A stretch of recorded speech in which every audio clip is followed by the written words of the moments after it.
Everyone to the Zorich Podcast. I am Chris Zorich, and on today's show, we have a legend, a All-American, Super Bowl champion, Lombardi Award. I mean, the list goes on and on. Lombardi Award winner and newly minted College Football Hall of Famer Aaron Taylor. Yes, sir. Man. I mean, damn, man, you just big time. Big time. I'll tell you what, it does have a good ring to it. I'll tell you what, but it's surreal, man. I don't know. You will always be known as a College Football Hall of Famer. That's crazy. That's crazy. Well, of course, Super Bowl champion too. So damn, Joe Moore, my position coach at Notre Dame, up in heaven, going, what the hell tape did they watch? What Hall of Fame? Come on, All right, so we're gonna get on some great questions. I do have to admit, we were about 10 minutes into a great interview, and I forgot to hit record. So this is all like going back. So we captured some great stuff. So I do apologize about that. I'm trying to go back a little bit. But one of the things we talked about was when you got the news. You can kind of share with everybody how you got the news. I think that was a funny story as well. Man, well, we didn't talk about this in the director's cut that didn't make the cut. Yeah, your wife got the ball in the mail. No, I know, but this part, like, I've had COVID. Today is the first day. Whoa, I didn't know that. Free. Yes, that's what I'm saying. Oh, damn. See, man. Wait, hold on. You know, can I catch it through the mic? Hold on, man. I can get the Zoom, can I? I was no, you good. I'm like a super shield now. I'm good for the next 3 months, man. I'm licking elevator buttons and handrails. I don't know. I ain't worried about nothing. So I was out of the house for the last 7 days. So my wife calls me on Saturday and was like, "Hey, are you in the Hall of Fame?" I'm like, "I don't think so." She's like, "I just got this box that has this really nice football in it that says that you're in the 2021 class." I'm like, "What?"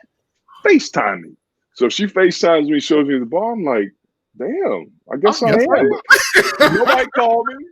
Really? Email, I didn't get a text, nothing. So that's hilarious. I go on the NFF website, National Football Foundation, and I'm like, oh, they're making the announcement on Monday. That must be why I haven't heard from anybody yet. You know, hopefully on Monday I'll get a call. But, man, it just kind of sunk in. I kind of poo-pooed it and downplayed it a little bit. And she's like, I am not letting you downplay this and be all hairy humble. Nice. This is a big deal, Aaron. Nice. A big deal, like the College Football Hall of Fame. Like, that's a big deal, baby. And I was like, man, I guess it is. And I tell you what I shared was the next morning when I got up, man, I sat down and I wrote down the name of every single person, place, and thing I could think of that contributed to me being a College Football Hall of Famer. And it was cool because it was organic back in the day, because I went down in my backpack, this right here, and I pulled out this. Wow, look at that. Bam! I have it. But this is my gratitude journal, and we also wanted to make note of my nails. Yes, we have to talk about the nails later, but please let's talk about the journal first. My 4-year-old daughter, Nia, hooked a brother up today. She said, "Daddy, can we do your nails?" I said, "Of course." So you know how that goes. Nice. Here's what I wrote down, man. See, y'all can see that. That is crazy. And there's 100+ names on there, man. And the amount of people and love and support that went into me even playing the sport of football, how I was introduced to it, when I fell in love with it, my coaches that were along the way, my buddies' parents that I stayed with and would cook dinner for us after Friday night games. Like, there's a ton of people on there. The first name is my mom, then the Oakland Raiders, because I grew up in Oakland and until they became the Traders and went to LA, and then I became a 49ers fan. So the 49ers are right after that. Then growing up in Oakland on 36th Street, that's where we used to play tag football on the street when the cars weren't coming. Oh my God. God. My boy Abdul, the 85 Bears. I was too fat for my age group, and I was too young for my weight to play Pop Warner. So my nickname was Fridge. Oh my God.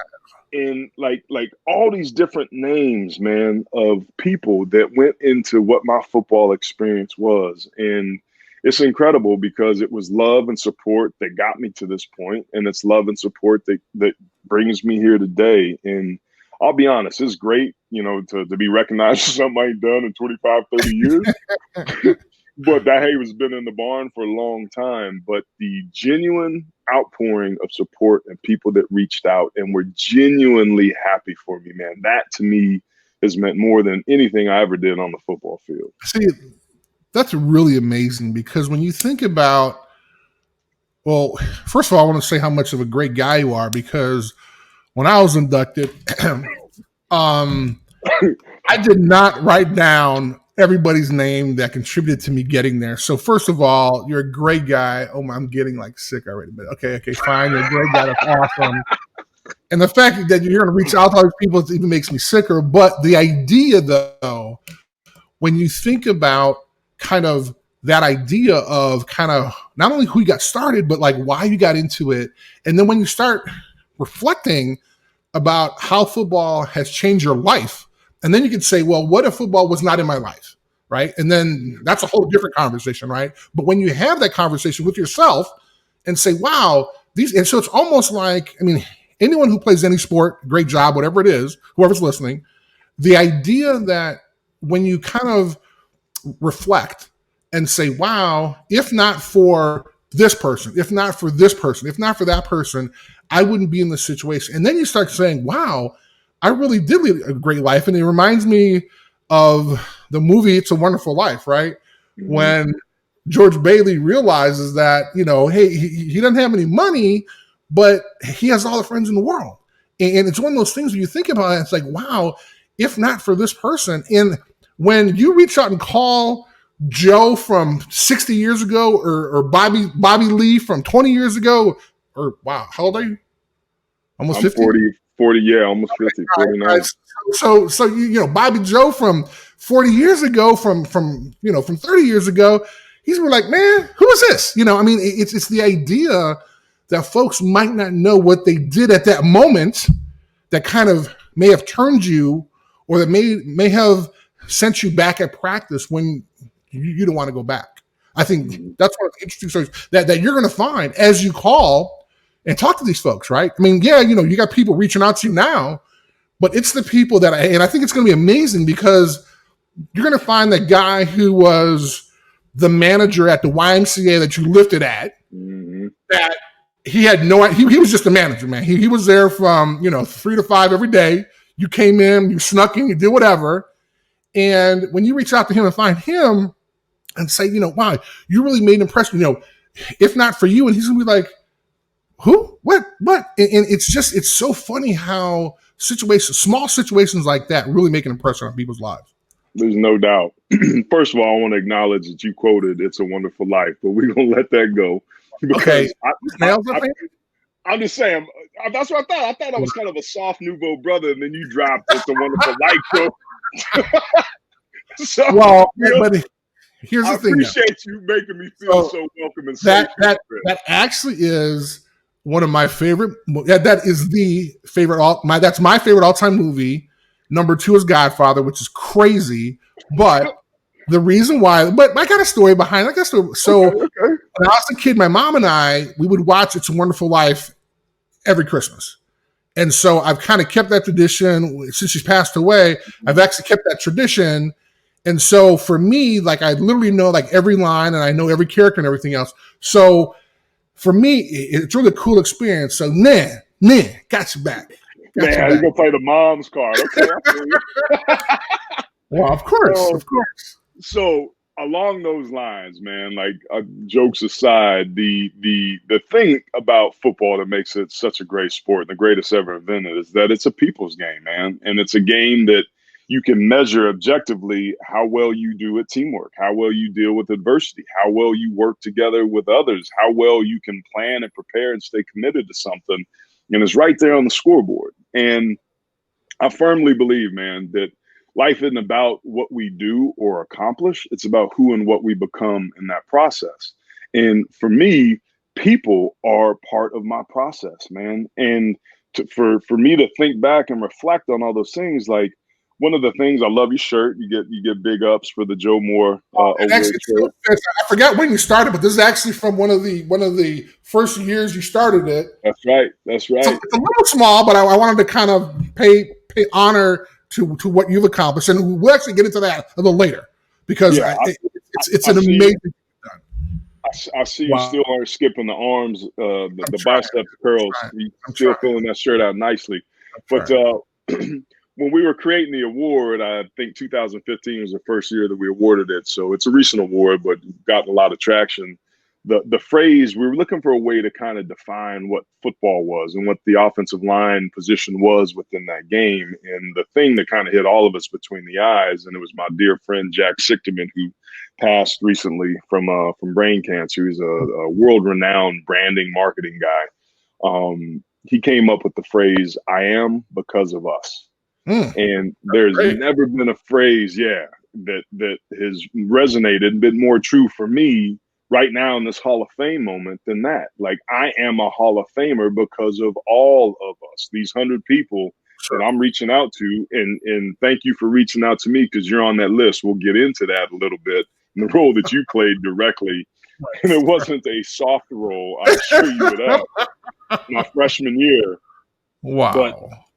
But to your point, each person, whether they remember who I was or not, played some role. And that's what's so important for us to remember. Me, as I'm almost 50 years old now, like, we don't know the thing that we're going to say or the thing we're going to do or how we show up or our attitude or our encouragement or our judgment, how that's going to impact somebody positively or negatively. And that's why it's so critical. And as I get older, I'm like more mindful of that sort of stuff, because to your point, there was cats on here that changed my life and have no idea the conversation that they said and won't remember what it is they did. Or, I mean, the damn Oakland Raiders are on there. Like, they played a role because I started falling in love with the sport of football because of the silver and black. So we never know the role that we're going to play in people's lives, and we don't know the role that they're going to play in ours, man. And it's just, I'm just grateful that somehow since 1972, man, I've been out kicking my coverage and have been surrounded by some really good people.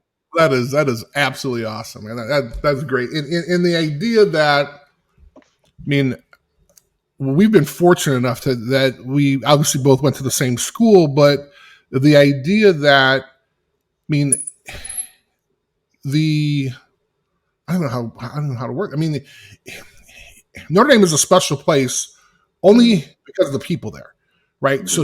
So you know, folks in that Notre Dame who have been to Notre Dame, it's basically brick and mortar. It's the same as Alabama. It's the same as USC. It's the same as every place, right? But the people that make it, or excuse me, what makes it such a great place is the people.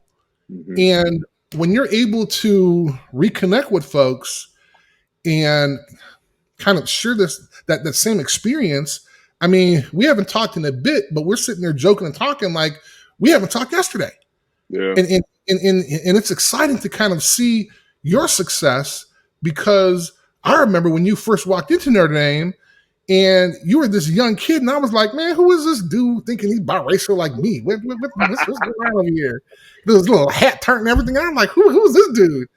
And to kind of see my little baby brother kind of achieve what you've achieved, not only on the football field, but in life, and kind of what your message to others are, and we'll have a chance to get into that later, but really kind of seeing you come full circle and be rewarded for all that hard work that you've been able to accomplish. But I mean, more importantly, it was in the sport that we all love, right? Yeah. And it's become under siege, you know, last couple of years.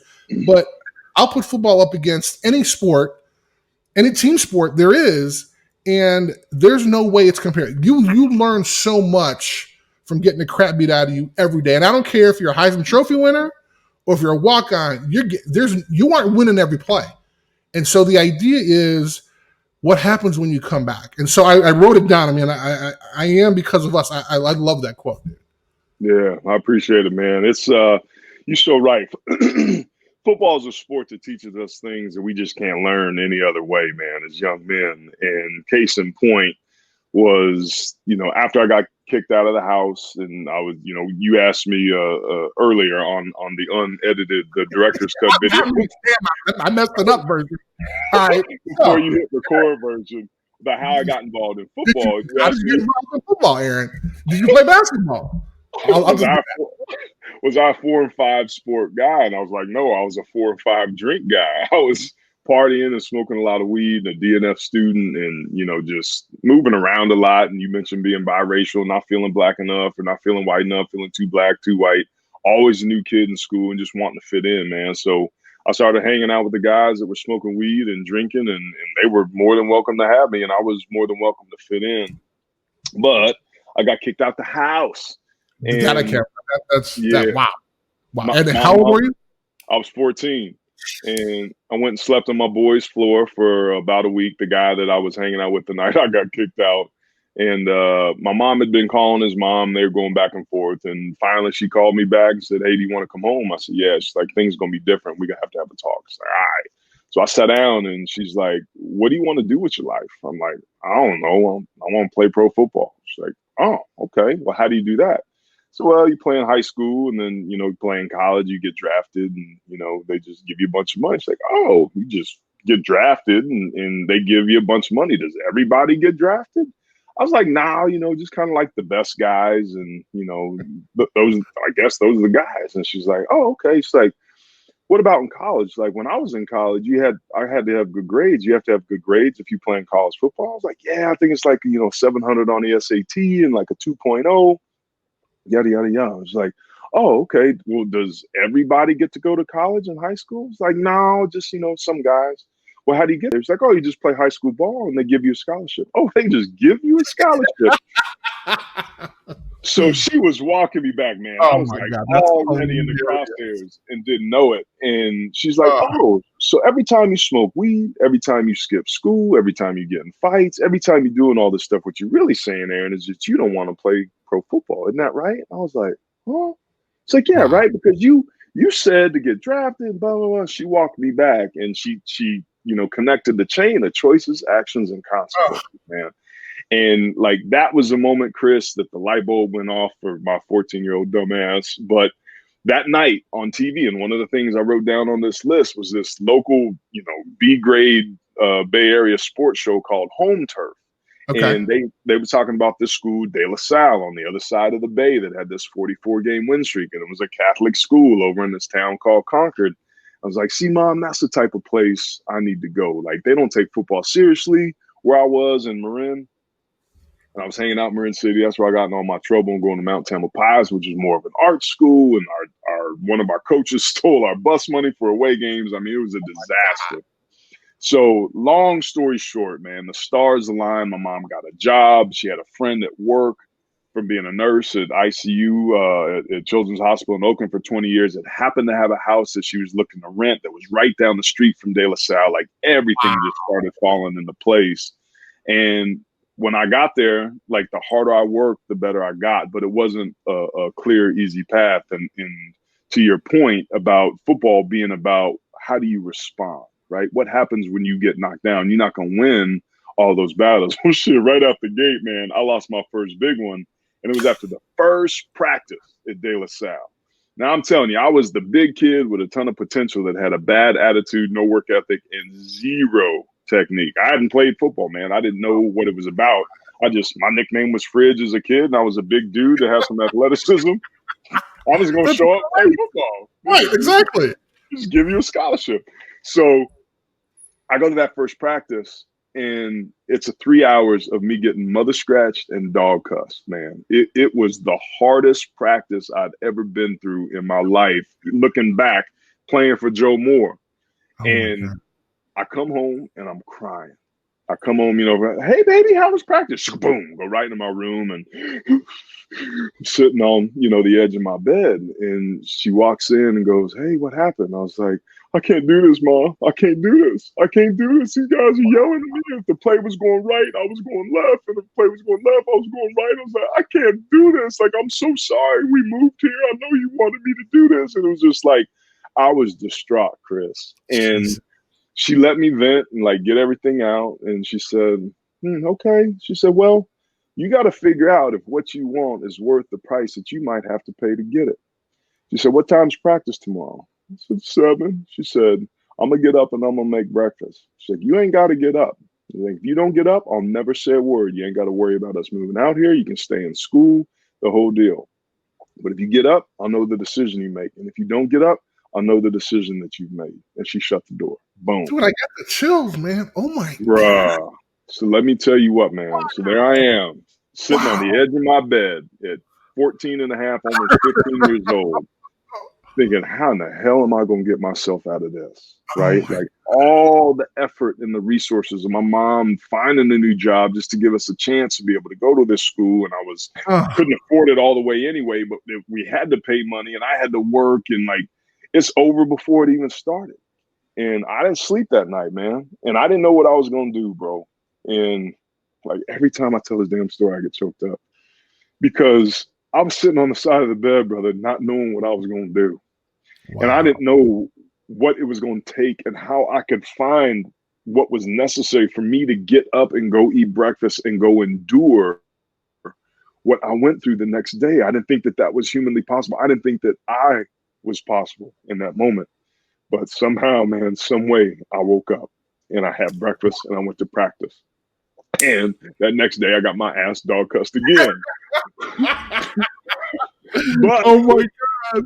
But I made a couple blocks, right? Sure. And the next day I got dog cussed again, but I made a few more blocks. And then I made a few more and I made a few more, man. And as it turns out, I was pretty good at football. I just didn't know that I was good at football. Wow. And I think about that because especially on the eve of me being acknowledged as a college football Hall of Famer, man, what if I didn't get up? What if I'd let my fear overtake me? What if I let my doubt and my self-doubt, which I battled my entire life to this day, even in television, my self-critic and my self-doubt comes out, but I don't succumb to it. And that moment, for whatever it was it was inside me that got me up, allowed me to go for day 2 and then day 3. And I've been getting up in my life every day since then, because think of everything, our friendship, all these names, all of that would have been different had I just not got up, man. And that's the whys in our life, right? You talk about Simon Sinek, what's my why? Like, tell me about your whys. Tell me about the whys in your life when you got there, when you wanted to go right, but you chose to go left, not having any idea what was going to happen. Well, shit, I had that right out of the gate at 15. My life's been better for it and blessed ever since. That is an amazing story, man. That's wow. That is, Whew, man, I'm getting a little teared up, man. That's a good one, man. I like it, man. That's a wonderful life type shit right there. That's not fair, man. That's not fair. All right, so we have our first question here, and it's an easy one, but somebody sent it in, so I do want to get him a little props. David, so this is David's question. So, and I hate to kind of jump from your first time playing to like, hey, why did you choose Notre Dame? But what was the reason? Were you looking at other schools, or I mean, I understand Sales obviously a Catholic school. Did that have any bearing on it? Kind of what assisted in your decision to go to Notre Dame? Well, it's interesting, man. I think the simple answer is familiarity. So De La Salle was an all-Catholic school. The key piece, though, was my athletic director in high school was this guy, Tom Bowen.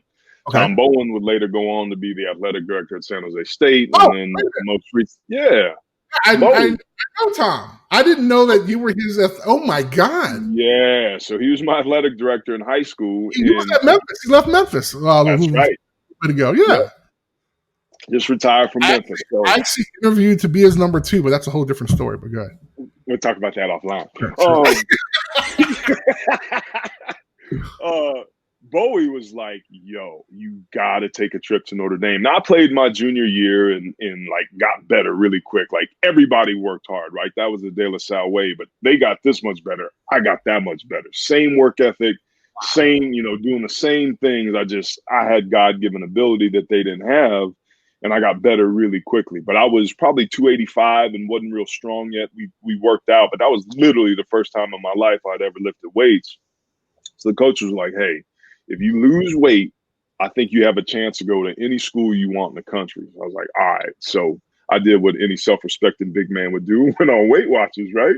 So I lost 30 pounds the summer between my junior year and my senior year. out of some mustard and pickles, bro, because those were free calories. I was smashing pickles. Oh my God, that's hilarious. So I go on my senior year, and it's all Pac-12 schools. I'm getting recruited by everybody in the country, but it was USC, UCLA, Stanford, Cal, Washington, or Notre Dame.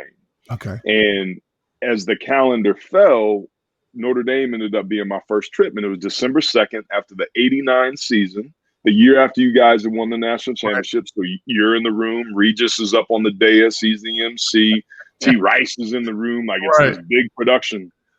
And there was something about it, man. Like, I when I landed, first of all, I'm from Cali, right? A Cali kid. I land, it's like 11 degrees. I'm like, oh, hell no.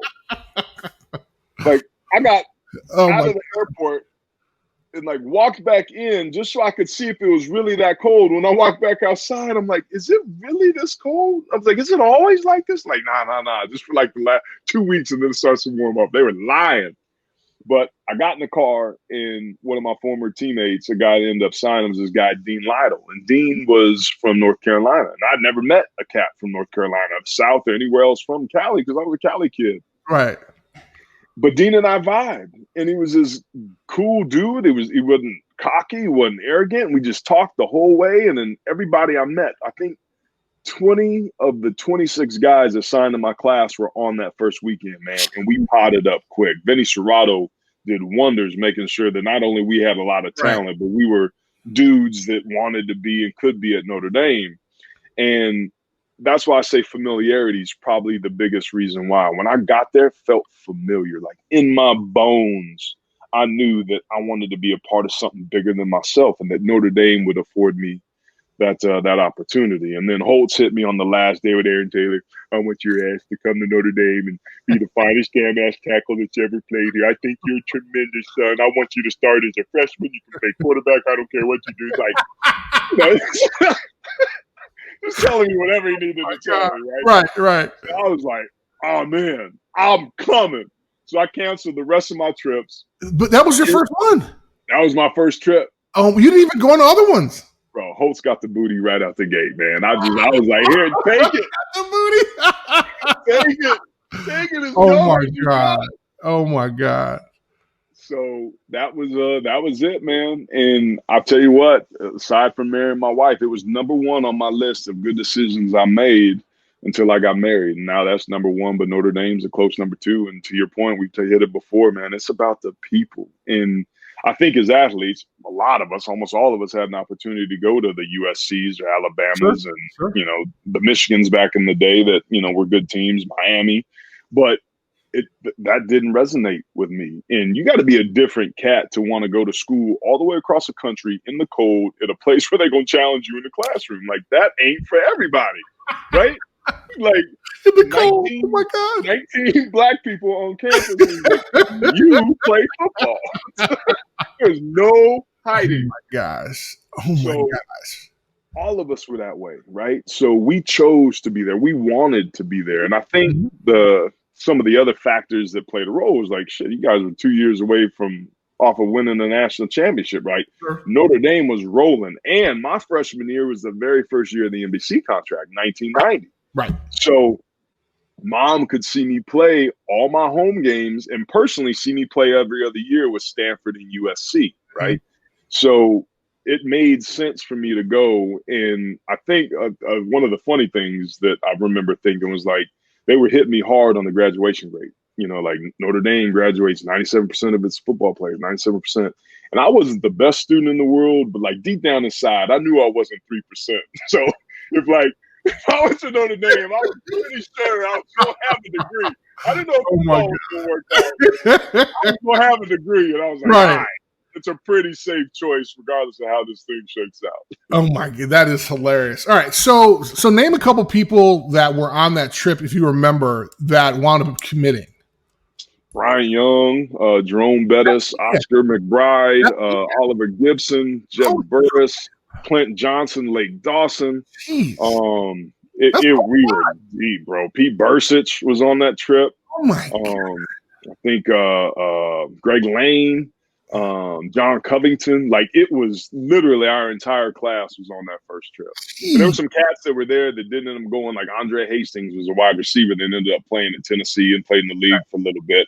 Okay. But like, he was a guy that had his Newman gloves on. He had his, state championship ring on, was like super flossy and, wearing 5 pop collars or whatever he was doing. And it was like, it was a stereotypical, arrogant, cocky cat that would go to another school that was all about me. But even our skill guys weren't that way. And like Clinton Lake were like this right out of the gate. And a lot of us just packed and potted up like that. And it was just natural. And man, it stayed that way for 4 years, and we're thick as thieves still to this day. That's amazing, man. Wow. That is amazing. So at this point, do you have your one-on-one with Coach Moore? Or, is he kind of like, is there a conversation there? Or was it just all Holtz, hey, you can play quarterback if you want. You just got to come. Well, Jay Hayes was the guy that recruited me, right? So, and Jay and I are still really good friends. And Jay recruited me, so he was my main interface, right? I was vibing with him. But Joe flew out and met my mom and flew to the house, and I'm sure he was in California. I didn't know how recruiting worked back then, but like made the effort to come in and was a really personable guy, and I kind of really liked him. And he was talking about, Miss Taylor, look at his neck. He's his neck's about this big. When he comes back next year from Notre Dame, if he comes, it's going to be this big. And I was like, I was like, man, my eyes are all wide open. He was like this genuinely sweet, old, nice man. So when I got signed and ended up in the O-line room, I'm like, where the hell did that guy go? Like, you are part devil. Like somebody has taken your spirit and replaced it with evil and hate. And like, I want the guy that was on my recruiting trip. And it was bananas, man. And obviously I have a ton of reverence for Joe. I created an award in his namesake that honors toughness and teamwork and everything that man meant to me and the principles that he taught. Like, I'm not who I am as a father, as a friend, as a person, as a college football Hall of Famer without him. But what his gift was getting us to be the best versions of ourselves. And there was one standard in our room, and that was your potential. And he didn't give a shit if you were a walk-on. He didn't care if you were an All-American, a future Hall of Famer. You had to give him every single thing that you had. What made it beautiful was there was no pretense to it.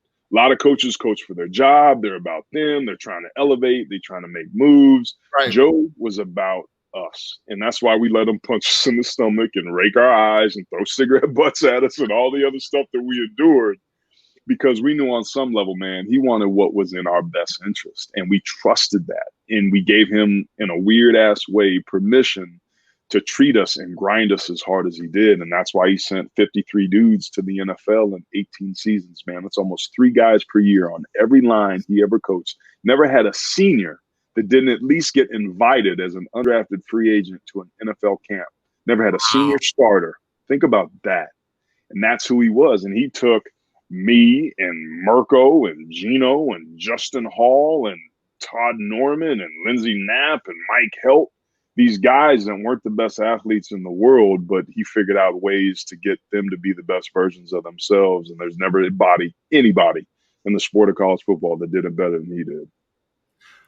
So when people who don't know kind of, and you're being very kind in kind of talking about him this way, but he had a different side. And I only know this because my best friend is Tim Ryan, and he would tell stories. And so is there a story that is kind of, you could actually tell, we aren't on real TV, but we don't want people to actually turn away. So it's kind of an interesting story because I want to know about this because people, it was a different way of football back then. And I remember in practice, watching like how he would work with you guys, and I'm like, damn, I'm glad I'm not an old lineman. Man, they getting their ass kicked. It was crazy. It was individuals before we even got like I'm sure when y'all got the team, you're like, whoo, oh my God, thank God we in team because this ain't shit. Because man, watching you guys, and then I'd hear from Tim, and there were times when Tim Ryan had some academic trouble, and Joe called his dad up and was like, "Hey, I just want to let you know I'm taking his TV and his car." And Tim's dad was like, "Yep, all right, no problem." Next day, Tim was like, he had to get the keys to Joe. He had to bring his keys, and he had one of those small like TV VCR hookups, so he had to bring that over to the off, and I was like sitting in the corner with like Tim's keys on top, and I was like, "Damn, he did that." He's like, "Yeah, that's son of a bitch." But again, next semester Tim got a goddamn 3.0. So, yeah. But I mean, so it's kind of stories like that where, I mean, he was old school, but he obviously demanded that respect, but look what he got done. I had no idea the amount of people that he coached that wound up going in the league. Yeah. That's amazing. So, yeah, you can just come up with a story because I think he's a great, great guy. Of course, I saw him in a different way. Yeah, no doubt. So, Russ Grimm, Bill Fralick, Jimbo Covert, Jim Sweeney, Mark Stibnowski, Mark May, like, a who's who, Andy Heck, like a who's who of these offensive linemen. They all got the same treatment. It's funny, man. I heard you say that he demanded respect, and he did, but it wasn't of himself. It was of the game and of the position. And there was a time he coached at Pitt before he played at Notre Dame. So Pitt week was always hell week. Like, it didn't matter if we ran for 500 yards, it wasn't going to be good enough. And the week after was going to be hell, and the week of was going to be hell. And sure enough, after we played Stanford, we ended up playing Pitt. And I think we only rushed for, I think it was going into the Stanford game, we only rushed for like 250 yards only. Okay. So we go in, and he's not happy. And we go in to watch film. We got our pants on, our pads are all out in the hallway. And we go to sit down. He goes, we're not watching the film. Grab your pads, meet me out on the field. We're like, it's 2:00. Like, practice don't start till 4. Like, to me, go out to the field. So we looked at the GA, and he's like, oh man. He said, tape your neck, tape your knees, tape your elbows, tape everything you got, because you're gonna need it. We were like, oh snap. So it was like the walk of death, man. We're putting our stuff on, we're walking out to the field, and this was in Loftus in the indoor facility. So we get out there. There's nobody out there. There's no pads out there. There's no trainers out there. But there are 20 scout team defensive linemen dressed and waiting on us. So we looked at each other like, oh, hell no. So we walk up and started. Lindsey Knapp first, then me, then Ruddy, boom, boom, boom, all the way down the line. He goes, if you guys don't want to block on Saturday, we're going to block on Tuesday. I want a 3 technique on the outside shoulder. I want a 1 technique on the inside shoulder. And I want a linebacker in a 2-point stance. And on the snap of the ball, I want you to come and push down or kick the O-lineman in the helmet. The 2 defensive linemen, I want you in 4-point stances. And I want you to fire at the ground. Don't let him move you. I said, Coach, it's 3-on-1. He said, you don't want to block on Saturday? We're going to block on Tuesday. Oh, my God. Ready, break. Oh, my. Boom. So Lindsey's first, Zorro. Lindsey's first. He comes off the ball. Boom. Gets driven back. Put on his back. Right? Like 5 yards. Go again. Oh. Go again. Go again. Go again. Go again. Boom. And a stalemate. Right? So we keep looking at him like he's maybe rep 7 or 8 and now throwing up through his face mask. We're helping him up, and we're thinking, like, it's got to stop soon, right? It doesn't. It goes on for 15, 20 reps. Oh, my And God. finally, when, like, Lindsey had nothing left, Taylor, you're up. Boom. Oh. Same thing. Boom. Boom. And we're just getting driven back, man. The scout team guys are dying, and they're trying to rotate through. God. So I'm on, like, rep 15 or 16, and he says to me, all right, Taylor, you got 5 more. You give me 5 good ones, you're done. So I'm like, all right, I got this. I could do anything for 5, right? So I get down in my stance. Ready, break, boom.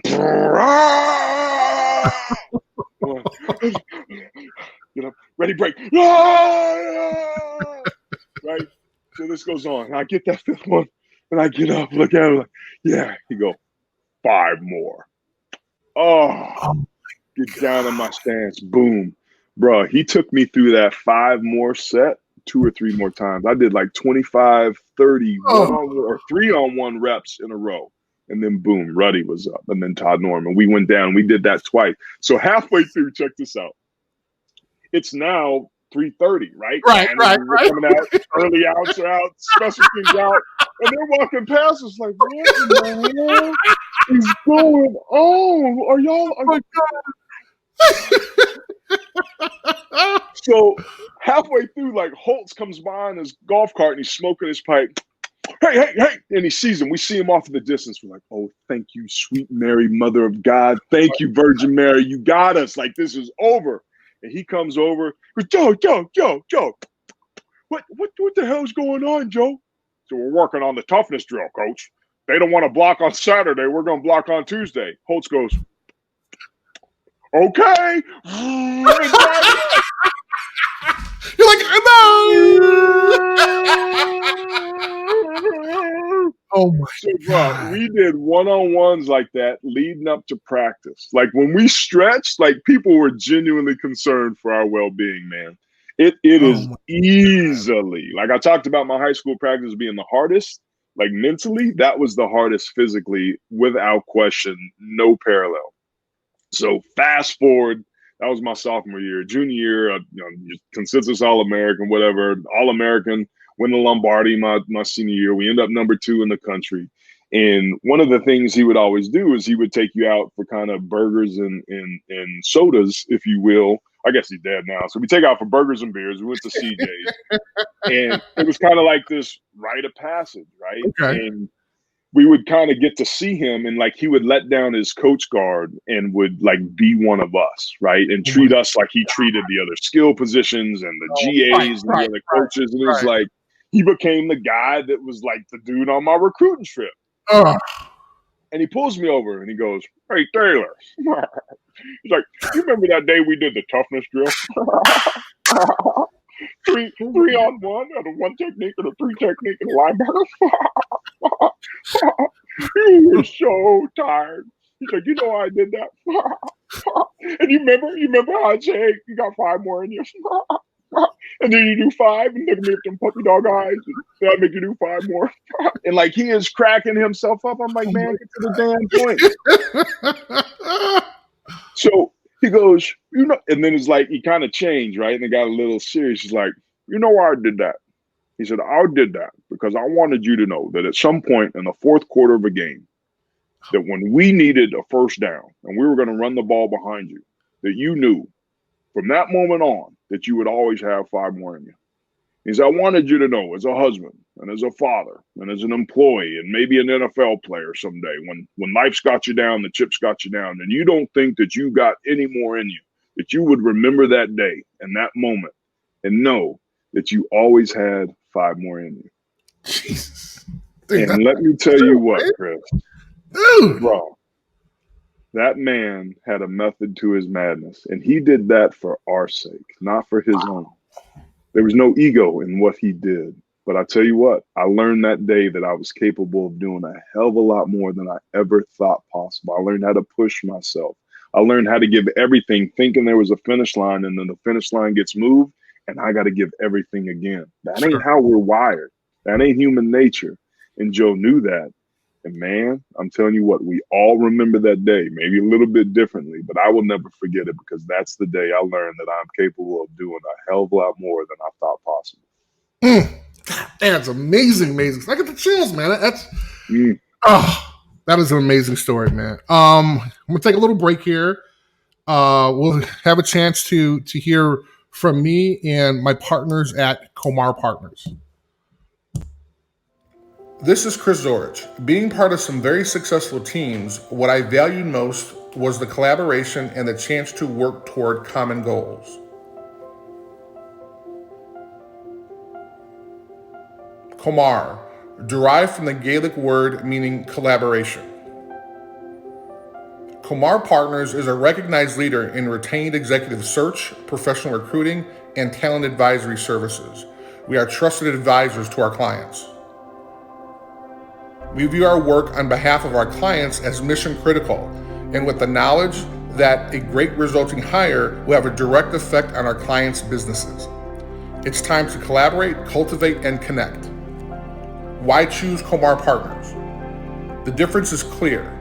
We lean in and have a tenacious approach to our work through innovation, knowledge management, process execution, and an industry-leading team of professionals. As part of every search, we provide a compensation analysis, a third-party executive assessment, and one-on-one onboarding and acculturation coaching. We're back, and you're listening to the Zorich Podcast with Aaron Taylor. If you'd like to watch this interview or our other interviews, please check out my YouTube page at Chris Zorich 50, and please click subscribe. So, not everybody gets a chance to be on the College Football Hall of Fame. And we talked a little bit before about some hardware that came in the mail. Do you have that available? Yeah. I would like to see that, because that is some good shit. Well, at commercial break, my wife brought it up. Yeah, dog. So that's it right there. See, and it looks so much better with the nails painted too, man. You know what I'm saying? That's shit right there, man. My daughter's gonna be so proud of me. It's so cool, man. And it's one of those things where, kind of like you mentioned before, like, I mean, you haven't played the sport in 30 years. Right. And to be honored this way and to kind of see what it means, because like I said, man, when you find out, I'm not sure you've seen it, when you look at the people that are big time stars that didn't make it, like, damn, okay, I didn't realize I was that good. Okay, man, you know, and right. I mean, I'm still thinking like I kind of fooled some people, stuff like that. But I mean, the idea that you're part of kind of this very small fraternity, when you think about the millions of people that have played over the years, is really, really awesome. But once again, congratulations, and that was an awesome piece of hardware. I want to talk about why I'm wearing this shirt, why I'm wearing that hat. I've vicariously lived through Tim Ryan, through his ups and downs with Joe Moore. So it's very special to me, because I saw him as that nice guy who, you know, as I said before, I looked over, he was kicking your ass, he was kicking y'all ass in practice. I was like, damn, I'm just glad I'm not an offensive lineman. But you did something that kind of went way above and beyond the call. You created this award, and I would like for you to share with our audience kind of why and literally what were the steps. I mean, it's not like you woke up one morning and said, hey, you know, I'm going to give this award to this guy who made me tough. So what was that story? Man, it's an interesting story. And Joe died, I think, in 2003 of lung cancer, which was shocking for somebody that chain smoked for 30 plus years, whatever the hell it was. Turns out that's not good for your health. But like, I remember I called him at the very end, and, you know, he was coughing real bad. And I think without really either of us saying it, we knew that like that was going to be the last time we would ever talk. And I just remember him saying, we had a hell of a lot of fun, didn't we, Taylor? We kicked people's ass, didn't we? And we did. And I told him I loved him, and I appreciated him. You know, he was, we had fun, didn't we? And he just wouldn't let, you know, that real heartfelt moment happen. And I hung the phone up, and I just started crying, man. I knew that was going to be the last time I would ever talk to him. And in fact, that's what ended up happening. So subsequently, his family would have out in Pennsylvania, in Pittsburgh, the Joe Moore line camp every summer, where it's basically like a bunch of old fat guys coaching a bunch of young fat guys that are stiff and no athleticism for any of us, but working O-line fundamentals, right? And it's basically a big reunion for all of his former players and family, and Tony Wise is there, and like, you know, Harry Heastan, who's now, you know, been an NFL coach and most notably at Notre Dame, and did some great things there with Quentin Nelson and Mike McGlinchey. Like, it's a who's who of people come. Like, there's a bomb that ever went off there. Like 85% of the intellectual property in the offensive line within college and NFL is out. Right? One shot is over. So, but it's in Pittsburgh, right? And that's hard to get to. And for like 5 or 6 years, the son would always invite me, James, I'd be like, man, I'd just make up some bullshit. And the reality was it was too far for me to go. And it was an inconvenience, and I didn't really know those guys. And it was me, all about me and being selfish. So I called BS on myself, and I threw the flag, and I called James like 4 days after the camp in the summer, and I said, I guarantee you I'm committing today. I'm going to be at the camp come hell or high water next year. And the reason why was because when I'm on the road and I'm speaking in the off season, I would always tell the 5 more story, and I would always get choked up. And I'm like, here I am. This man has profoundly impacted my life. I'm still taking advantage directly by sharing the story of what he taught me. But I don't want to jump on an airplane because it's hard to get to Pittsburgh and I don't really know these cats. Like, that's bullshit, Aaron. So I had my come to Jesus moment and committed. And in that process of talking with his son, man, I'm so happy. And I watched, he watched me grow up and I watched him grow up. James and Johnny and JP, his grandson, was always there. And we just started talking and telling stories. And what kind of kept coming up was the room and the guys and the people and the Tim Ryans of the world. And it didn't matter if you were a walk-on or an All-American and like all these different things. And I was like, didn't Kirk Ferentz, who played high school football for Joe Moore in Upper St. Clair in Pittsburgh, and I hope I got that right or I'm going to get death threats if I get the high schools mixed up. But James was like, yeah, I was like, man, I think it'd be cool to do something like the Offensive Line Coach of the Year award or like the best offensive lineman. But then I'm thinking about the Remington and the Outland and Lombardi. Right. I'm like, that's kind of done. I was like, all right, maybe I'll call Kirk and see what he did and see why nothing ever happened and blah, blah, blah, blah, blah. But we talked like over the next couple of weeks, and it just always was about the room, always about the room. So I got curious one day, and I went to the ESPN website, and I looked at it, and I was like, man, there are 26 postseason college football awards, and every single award is an individual award. Right. I said, here we are talking about the team, the unit, where the whole is greater than the sum of the parts, the consummate team sport. And we're celebrating individuals? Like, that doesn't make sense. I said, I wonder if there's any team awards. And I looked, and there was none for a group or unit. And boom, that's when the light bulb went off. And I said, that's what Joe would want. He would want it to be a unit award, tackle to tackle, all 5 working together as one. And that's kind of, man, I get tingles right now thinking about it. I got chills again, man. Damn it. That's awesome, man. I'm telling you, Chris, like the second that like materialized, everything effortlessly just started falling into place once again. The first person I called was Jerry McKenna, who's the award-winning sculpturist who did the Holtz bust on campus, did the Four Horsemen, the Virgin Mary, Jerry McKenna. And I got his phone number for somebody, and I was like, hey, Jay, I don't know if you know me, but my name's Aaron Taylor, and I'm thinking about creating a college football award for this guy named Joe Moore. And, I did my little spiel for 3 minutes, and the phone was silent. And he's like, who is this really? I'm like, it's Aaron Taylor. He's like, come on, man. He's like, you were one of my favorite players. I would always wanted to meet you. He's like, is this really you? I was like, yeah. He's like, oh, my God. Da, da, da. So we do our, Notre Dame alumni 45-minute to an hour at a minimum thing, talking about everything. And he's like, I was a high school offensive lineman as a player. And, this is a guy that's got 7 or 8 busts in camp, right? Like, he's a world-renowned, award-winning sculpturist. Right. And was busy. And he was doing the family for the Bills. Gosh dang it, I'm blanking on their name. But he was working on that at the time. Okay. And he's like, man, I at the end of the call, he's like, I'd love to help you, but I can't. He's like, I got too many things in the hopper. He's like, if I can think of somebody, I'll recommend you. Da, da, da. And, oh, by the way, my son was a trainer handing you water bottles and was there that day that you got your butt kicked with the 5 more drill. Right. Oh, my So I'm God. like, I didn't know what was going to be. So I was like, all right, Jerry, man, that's cool. Thanks. Boom. So I hang the phone up and I go to my wife and I was like, well, we kind of ran into a dead end, man. He's a great guy, great old guy, but he said he was too busy and blah, blah, blah, blah, blah. So I wake up the next morning to an email that had got sent to me at like 3:43 California time. And it was from Jerry. He said, I can't sleep. I've been thinking about it. I don't care what it's going to take. I'm going to figure out a way to do it. Now, mind you, Chris, God.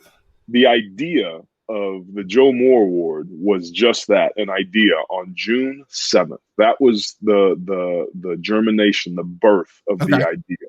We awarded college football's biggest trophy, 800 pounds, from design, concept, logo, voting process, film exchange on campus of that same year on December 20th to Alabama. What? Come on.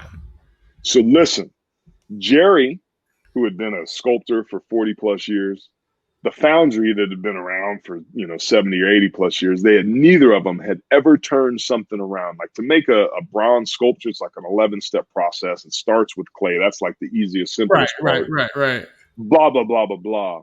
But he somehow did. He had eye surgery in the middle of it. His wife calls me. She said, Aaron, he won't stop working on it. Can you please tell him to slow down a little bit? And I call him, tell him to slow down. He just wouldn't.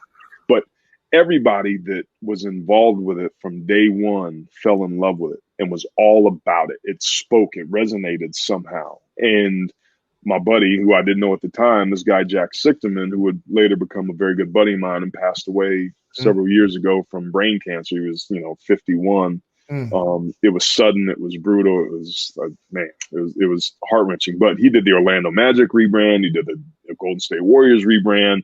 When Mini Cooper launched in the United States, he was the one that designed the computer so people could design their own cars. Like, He was a world-renowned guy. Played basketball at Marquette. He's like, grew up in Wisconsin. He was like, yeah, I watched you play. He's like, I don't know you real well, but it sounds like a good idea. He was a buddy of somebody else that ended up being our director of business development, Darren Rankin. And everybody started bolting on, and we were a volunteer organization that never as a group met face to face that first year. Wow. What we pulled off and what people rallied together, this whole notion of I am because of us, right? What we were able to do could not have happened if we did not embody the very principles that we were preserving, which was toughness and teamwork. We worked our asses off, night and day, volunteers together, and pulled off and created one of the most amazing college football awards in the history of our sport. That is, that in itself is a great story, but the idea that, it was started 5-6 years ago, and the idea that, this is not a small trophy. I see your Lombardi over your shoulder there, which is awesome because I happen to have a matching one too somewhere. Yeah, slide this way, slide the other way. There we go. Watch out. That's awesome, right? But this award, like you have on your hat, I have it on my shirt. This sucker's huge. Mm-hmm. And does it take a semi to bring it to each school? Literally, how does that work? Yeah. So I would imagine like some moving company has to be a sponsor or something like that, right? Yep. And I'm the guy that is always there in crating it and uncrating it and moving it, and fell off a loading dock and ripped my damn hip flexor one year. It's 7 feet tall, 6 foot wide, 3 feet deep. And it's two pieces. It's the trophy itself, and then there's a pedestal that we put the plaques on of the winning units. It's a beautiful, gorgeous trophy. It's like almost looks like a mausoleum. Like, we joke that Joe may be buried in there because it's so damn big.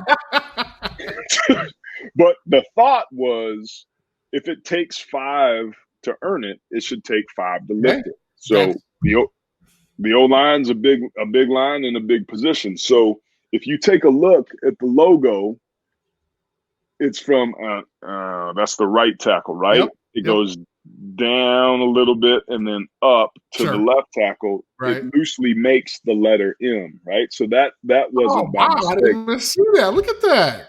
So yeah, this was Jack's mastery. But what Notre Dame fans would appreciate, that left tackle is Ronnie Stanley. Really? That right guard is Quentin Nelson. This is Notre Dame's starting offensive line. Wow. Because when we were that idea in June that went to July, and then mid-July is when practice started, we needed models. We needed people in football positions. And I'm like, what the hell? How do you design a trophy? I had no idea. So I just started looking through pictures of things that to me iconically represented our position. And this moment is right before the snap. And it happens to be LSU is the picture. I got it somewhere on my computer. And the tackle's pointing out the mic. So I had to frame it and then go in my yard and take like model pictures like, hey, have the guys that are in football pads do this. Have Quentin Nelson and Mike McGlinchey do this and be in this position. And we took 100 of them. And I've got them all. Eventually I'll get them up on the website. And Harry Heastan gave us 5 minutes of their first practice in 2015 at the Culver Academy. So I'll give you 5 minutes. You can do whatever you want. You better get it done. And we've got all the pictures of them pointing and taking behind and from the side because we had to give them to Jerry so he could sculpt them and make an individual player and then put it all together and blah, blah, blah, blah, blah. So it was, again, man, I had the list of 100 names that helped me get to the College Football Hall of Fame in high school and college. Man, there's another list of 100 of people that contributed to the making of the Joe Moore Award. And that's why our tagline is, I am because of us. That is awesome. We are, and this award is because of the tireless, countless efforts of innumerable people. And please give us the website because I want folks to check out the website because this is, I mean, you want to talk about offensive linemen who are the unsung heroes of the team, and I'm giving you all this credit now because I do hate you guys, but the idea that, I mean, these guys, I mean, they ask for nothing, but they give everything. And so I have this respect because of my best friend, Tim Ryan. He played offensive line. So I have an understanding. I went up against offensive linemen for years and years. I hate them. But the idea that you were able to create this award, and I knew Joe Moore only from, being a player on the opposite side, and what he has meant to you, the offensive lineman at Notre Dame, is just an amazing, amazing thing. So the fact that you were able to kind of get this accomplished, and I mean, the fact that you guys did it in a very short period of time is one thing, but the fact that this is an annual award is just absolutely, absolutely incredible, man.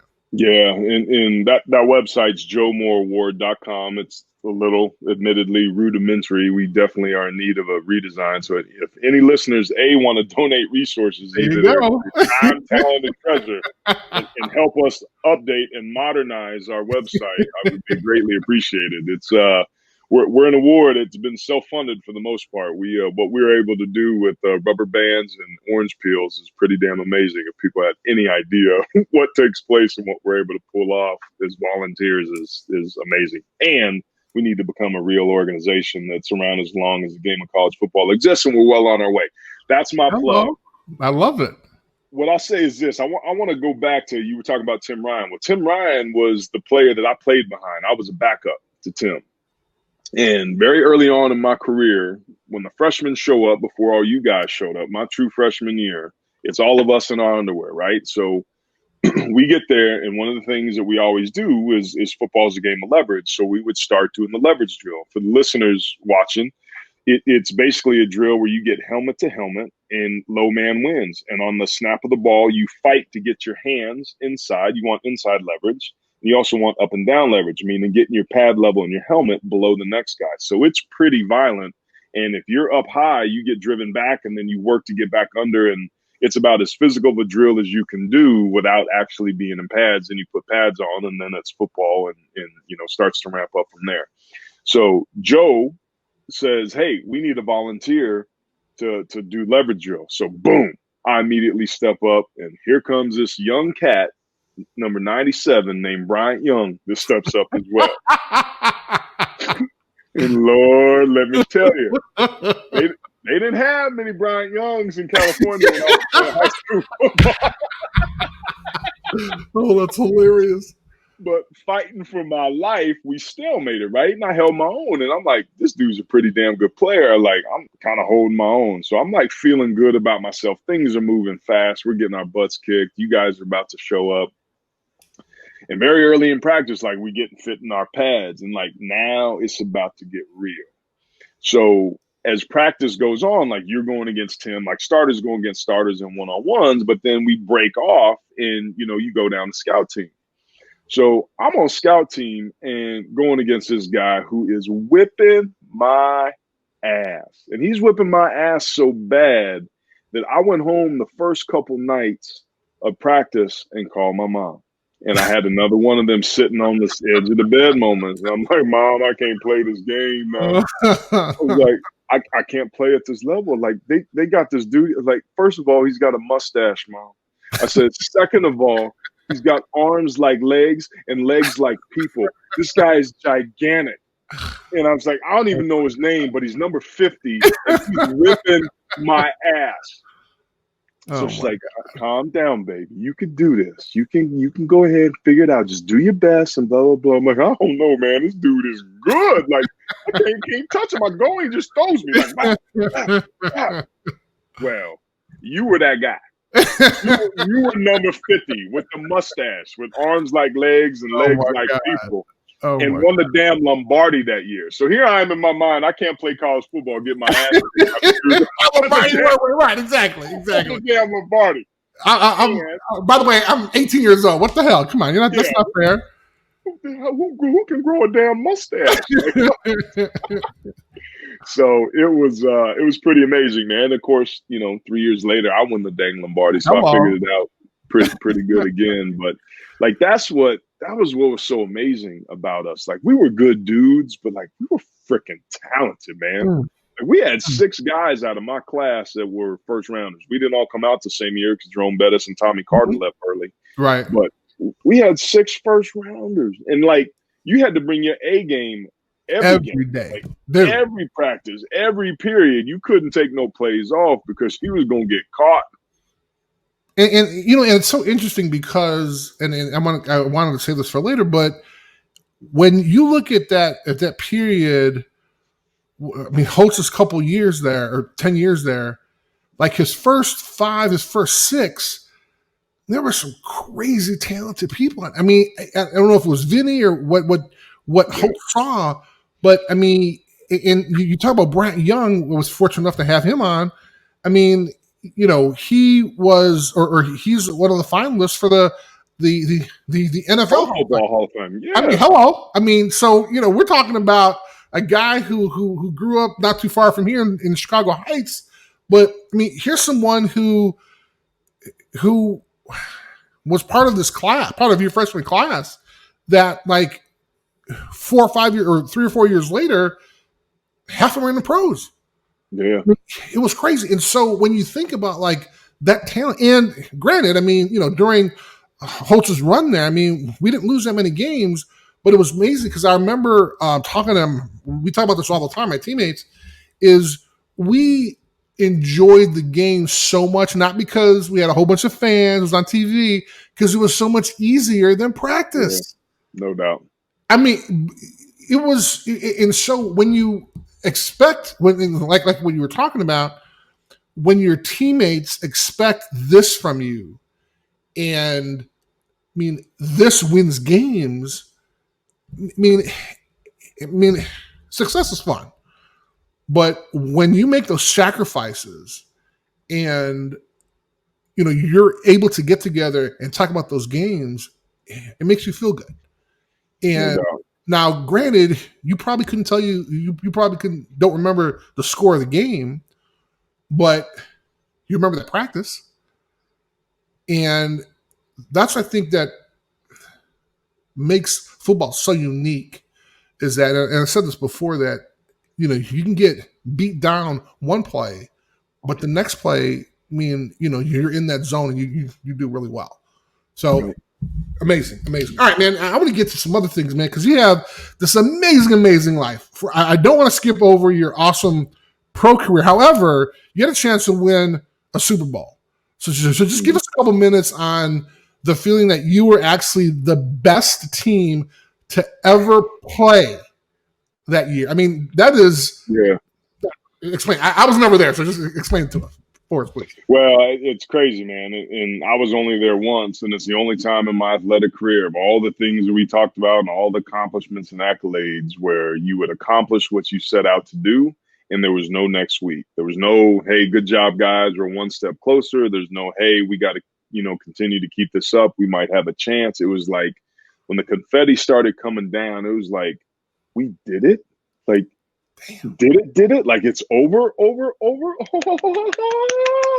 Like, nobody really knew how to act. And football is one of those things where it's weird. It's like you expect to win the Super Bowl. Like, that's our goal. That's what we're working for. And then when you don't get it, you feel disappointed. Most people feel disappointed. There's only one team, to your point, per year that, get a chance to actually do it. And that was the time, man, Super Bowl 31 in 1996 after the 96 season, where we were the best team in pro football. And our record ended up being 16-3. I played for the first time ever the full season because I had been injured and had ruptured my patella tendon my first year. I'd ruptured my other patella tendon in my second year. And we had gotten to the NFC Championship games both those years and lost. So I just want the record to reflect, and this is facts, that the year that I stayed healthy the whole way through, we won the Super Bowl. Hello. That's all I'm saying. There you go. Right there. There's a reason why.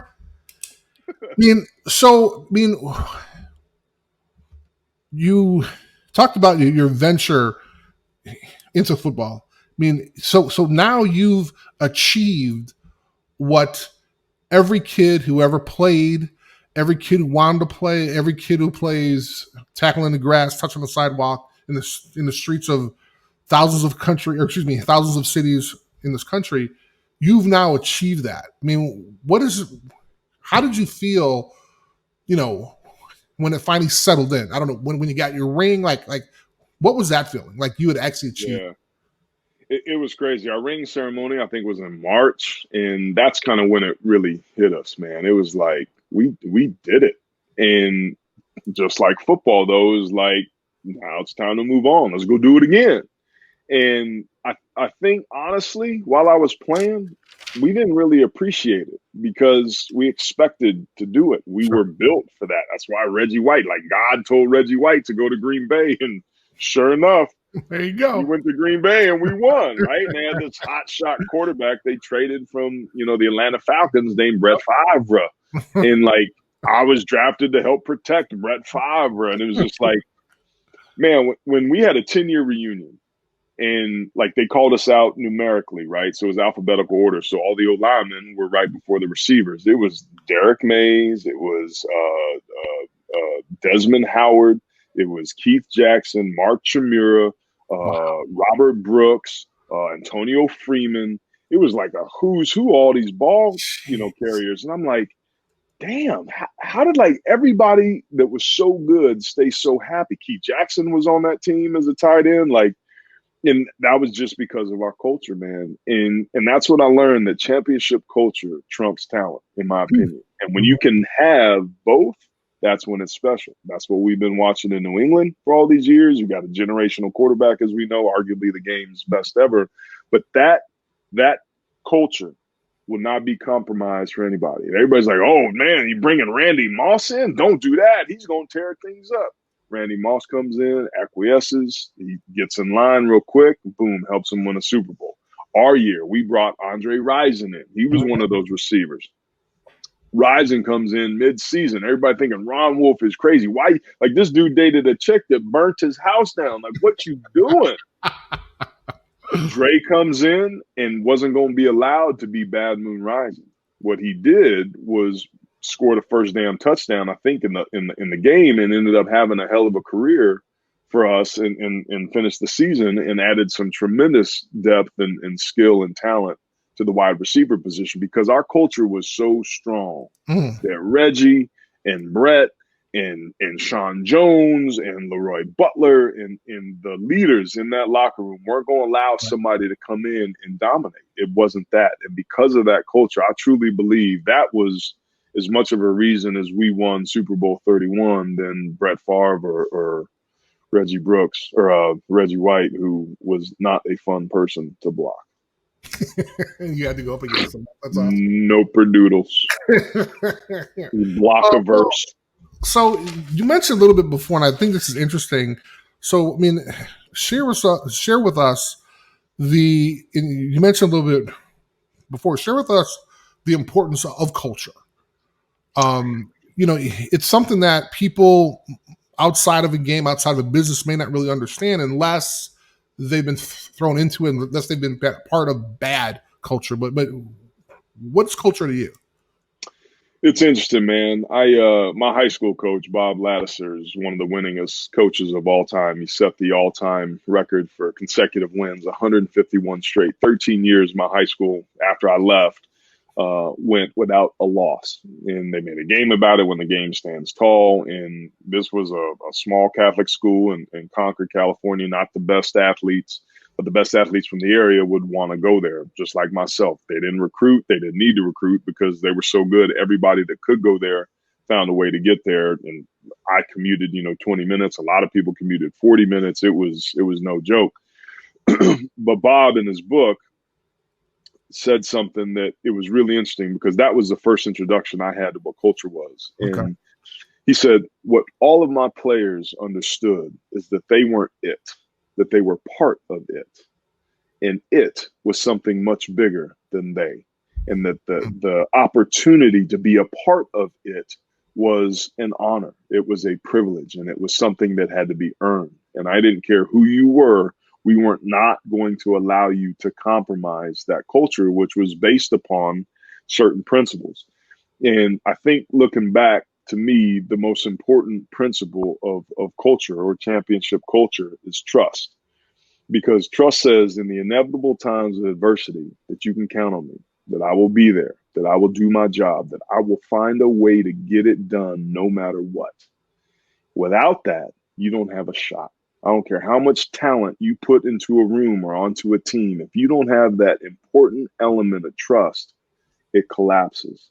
And I don't care how stiff and lack of talent you have. If you play tough and you play together, and Chris, you've been on teams on both sides of it that got beat by teams you had no business getting beaten by and beat teams that maybe were better than you because of how we played together as a unit. And to me, that most critical element of teamwork is trust. And that's that championship culture. And then you got accountability, and then you got honesty and integrity. You got work ethic. You got honesty. You got lack of ego and humility. Like, you have all these different things that are important elements that are also there. But to me, the most important element is trust. So we're talking about teams, right? We're talking about a football team with, 85 or 103 or 53 or whatever it is. But a team is also two people. It's a husband and wife. I'm a two-person team with my wife. I have to have trust. If that trust dissolves, it's over. Right. With my children, they have to know that I do what I say I'm going to do and that I'm going to be there for them. Right. That element of trust has to be there. So if you want a championship culture, if you want to have and be a part of a team that's successful, I would start looking there. And if that's not there, that's a place to start, because without it, you ain't got a shot. I like that. Okay, so I'm doing a little research. Didn't know this about you. You're kind of this world traveler. After you finish your career, you decide to go. Not that it's a good thing. I mean, you saw on television there was an earthquake in Indonesia. Yep, Southeast Asia. There was the tsunami, man. You decided just, hey, I'm going to go. Well, that was the first time, I think, like, social media and the internet, and like, it was this worldwide event. Yeah. And I think it affected such a huge region that was the first time I'd ever remember watching anything on TV like that. Maybe there was like the OJ chase, back in the mid-90s. It was like everybody remember where they were, the space shuttle blowing up, then 9/11. But prior to that, or just after that, to me, it was this like worldwide natural disaster. There had been other disasters, obviously, many of which I just mentioned, but like something inside me was like, you need to go help. Like, there was so much devastation, so much loss, so many tragic stories, and the babies, floating by, and just like the visuals of boats ripping through towns. And what people don't understand is that there were three waves. There was kind of like a decent sized first wave, this really big second wave, and then this smaller third wave. Well, the water would go in and would do damage, but the real damage was when the water would recede in between waves, because it would take all the trash with it, and then just rip. It's dropping forks now. It would rip as it was going out. So I don't know what it was, man. I was retired, I think, from the NFL, maybe 4 or 5 years. I had just gotten sober because I crashed and burned and did my whole identity crisis and, trying to figure out who I'm going to be now that I'm all grown up, and did that whole deal. And turned out that the answer was not in wild turkey. Wow. But it was like one of those things where it was like, I'm going to go help, man. I don't know how I'm going to help. And where the hell is Sri Lanka? So I looked it up on the map, and I'm like, oh, that's that little island off the south of India. It was like, and that was a part of the world I'd never been to. So I did a matching campaign, and I think I offered up 15 grand and raised 15 grand with friends and family, and flew over there. And I didn't have a hotel when I landed. I didn't have nothing, man. So I went over there with good intentions, some money in my pocket, and got a hotel downtown at kind of a nice place. It ended up being kind of like, ground zero of where all these different NGOs, non-governmental organizations, and all these different people would be. I literally went to the U.S. Embassy, knocked on the door, and was like, "Hi, my name's Aaron Taylor, and I'm here to help." And they're like, "Oh, damn, we got another one. Larry, we got another one over here. This dude here to help." So as I'm sitting there talking, one cat was like, "Wait, Aaron Taylor, like, No to way. play for the Packers?"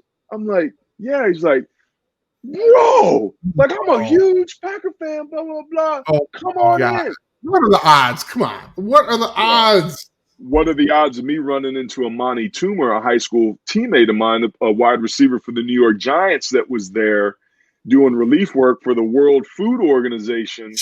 Jeez. There, bro, there's some crazy stories that took place.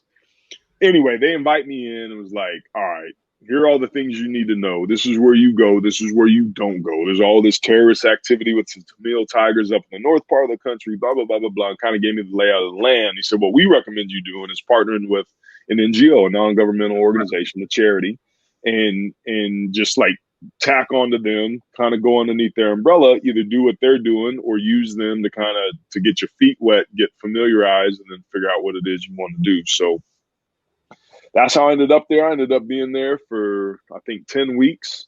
I ended up building 40 temporary houses and a community center, and it was not successful. A little teaser there. And we used the brick from the school that was on the coast that had gotten washed away, and we used those as the foundation to save in materials. So we repurposed it and then poured these cement floors and built this, these temporary homes.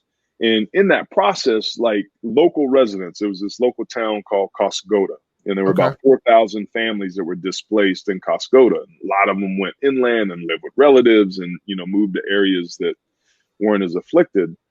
But when they found out we were building these temporary houses, like they came out in droves. So I was like, man, I'm really onto something. So I had this really great idea of, using the old rubble and basically recycling these things and using it as the foundation to build this thing up. And I had this great Western idea. So in the process of signing up, people are fist fighting over the right to get one of these houses. I'm like, man, I'm golden. So we start building these things. And in the middle of it, I had to do an infomercial. So I literally flew all the way across the world, banged out an infomercial for a day, flew back. And in those, I think, 5 days, I was gone out of country on the other side. When I landed back, the project had shut down. I had 2 contractors. They were fighting about who was going to steal the most money from me. And it was a disaster. It was like a cruise ship that I had to get turned back around, go the other way. So another 5 weeks goes by. I finally get it done. And I fly home and I get a phone call from one of the guys from the NGO. And I was like, "Hey, man, how's it go? Send me some pictures. I want to know what's going on." He's like, "Aaron, I hate to break it to you. Nobody moved in." And I was like, "What? What do you mean nobody moved in?" They were fist fighting and they needed places to stay. He's like, at the end of the day, they would rather live with their relatives inland with air conditioning and sleep on their floor and have refrigeration than be out in the mosquitoes in the hot, humid weather and basically camping. I'm like, "But why didn't they say that when they were fighting?" He's like, "I don't know." And the reason why was I didn't ask. And that was one of the hardest lessons I've ever learned, man. It's one of the best and one that I appreciate the most, because I had too many answers and too many ideas and too much Western do-goodery. I had solutions to problems that didn't exist. And what I learned in that moment was ask more questions, figure out what people need, and then provide solutions to what those needs are, instead of using my lofty ideas to make a great story and soundbite. Now, that ain't the reason that I did it, but looking back, it kind of was that simple. So it was a colossal failure in the sense that I provided resources locally and buying materials and, employed a couple guys. That was a good positive of it. But the intended goal of that project didn't work. But what did work, and what I've done an excellent job of since then, is I ask a lot of questions. What is it that you need? What are the problems? What difference would that make? If that happens, what next? And asking more questions first. It's all like the measure twice, cut once. Like ask questions, identify what the real problems are so that you can help solve them. Looking back, what I should have done is built one permanent house for one family, which $30,000 would have done. That would have made a huge impact for that family. The best program I saw there was a local guy, Britt, that hired local men to walk the beach and pick up trash. And that was his deal. Every morning they'd meet on the beach at 7 a.m. and they go clean up. And the reason that was important is it put money in people's pockets. Okay. It gave them a purpose. And it also cleaned the beaches up, which would allow for tourism, which was the industry that those towns along the coast were based upon. So it was so beautifully simplistic. And that was another lesson that I learned. Think about things practically to help solve problems, but make sure you know what those problems are before you come up with solutions. Wow. That's deep, man. That's deep. So how did you get this idea of service? I mean, what is service to you? And I mean, was this something that your mom kind of knocked in your head as a kid, or did she do it? Did you see her do it? I mean, why did you choose it? And I'm only talking about one aspect of what you're doing and what you have done, but what is service to you? Making up for my 20s and 30s. Okay, all right, there we go. A lot of making up to do, Chris. Karma, boy. Oh Karma. My God. You're trying to get ahead of the game, right? That's what I'm saying. Get ahead. I'm just trying to balance my checkbook. That's what I'm trying to do. I think, man, looking back, my mom was a caregiver at heart. Like, that's who she was. She was a pediatric ICU nurse at a children's hospital for 25 plus years. After that, she took care of drug babies and nursed them back to health while the mothers would hopefully get weaned off the drugs and they would be reunited. That program is called Baby Moms out of the San Francisco Bay Area. And then the later part of her life, what she did until she died or until she retired before she passed away was a hospice nurse. So all she did was take care of people. And I think I saw that. And I don't know, man, like even when I was a dirtbag in the NFL and making bad decisions in my 20s and 30s, there was always this moral compass and philanthropic piece to me. And I've later kind of coined it the spiritual fruitcake, right? Like I freely receive and I freely give. And it's just, we all benefit and get to eat this nutrient dense spirituality of service where we benefit by providing. And I don't know, man, I firmly believe that like, we got to give it away to keep it. We got to give it away to get it. And I think our world a lot of times looks at things like a zero-sum game. Like if Chris has one, I have -1, right? It can't be a situation where we think about where there's enough resources where Chris has one and Aaron has one. Sure. And I think somehow, man, I look at things like there's enough of everything that each of us needs in every single moment. And if we think about that, whether that's actually true or just intentional, how different would our world be, right? So here I am making money in the NFL. Now I'm on scholarship still in TV doing what I'm doing, like taking $30,000 to Sri Lanka or doing the things that I do on the cover that nobody ever knows about. And I call that, banking good money away when you help people in their service and keep that a secret. because I've kept a lot of secrets in my life of all the stuff that I'm shameful about. Now I'm starting to keep secrets in my life of things that I'm prideful about or humble about and feel Sure. good about by giving back. And I don't know, man. I used to think about it like, oh no, I just do this, blah blah blah blah blah, and I'm all high and mighty. The reality is, it feels really good, man. It fills me up.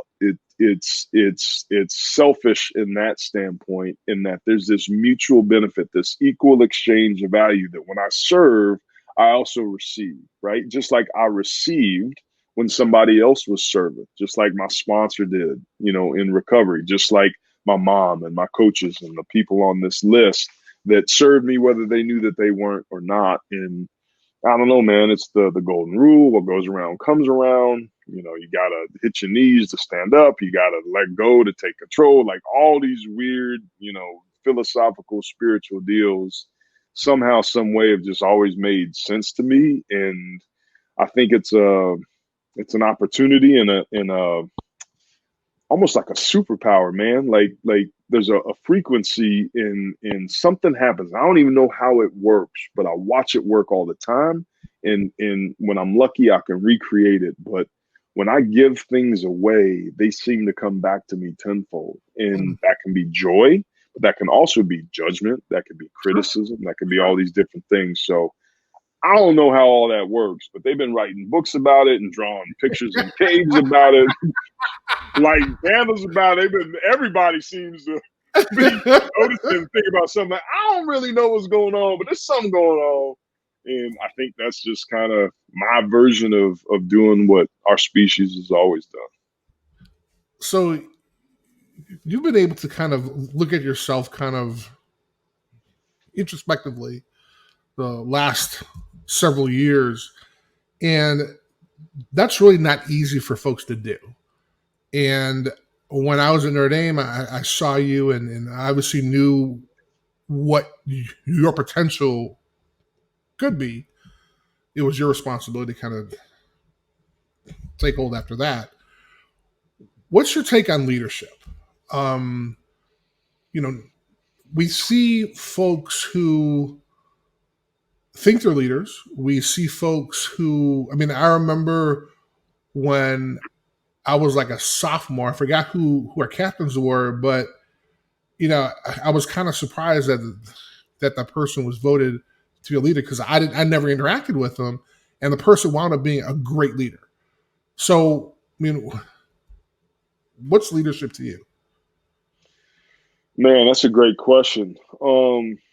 I think there's a quote that I read at some point that I'll probably butcher, and I didn't come up with this, but I think it sums it up, and it's that a leader is somebody that you would follow to a place you wouldn't go and be willing to go by yourself.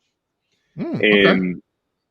And I really like that because to me, leadership it's about modeling that behavior. It's about inspiration, right? We talk about motivation is about achieving something, getting something, acquiring something, whereas inspiration is about becoming something. So to me, leaders are people that inspire you to become something greater than you ordinarily would be able to do without their input, without their examples, without their modeling, if you will.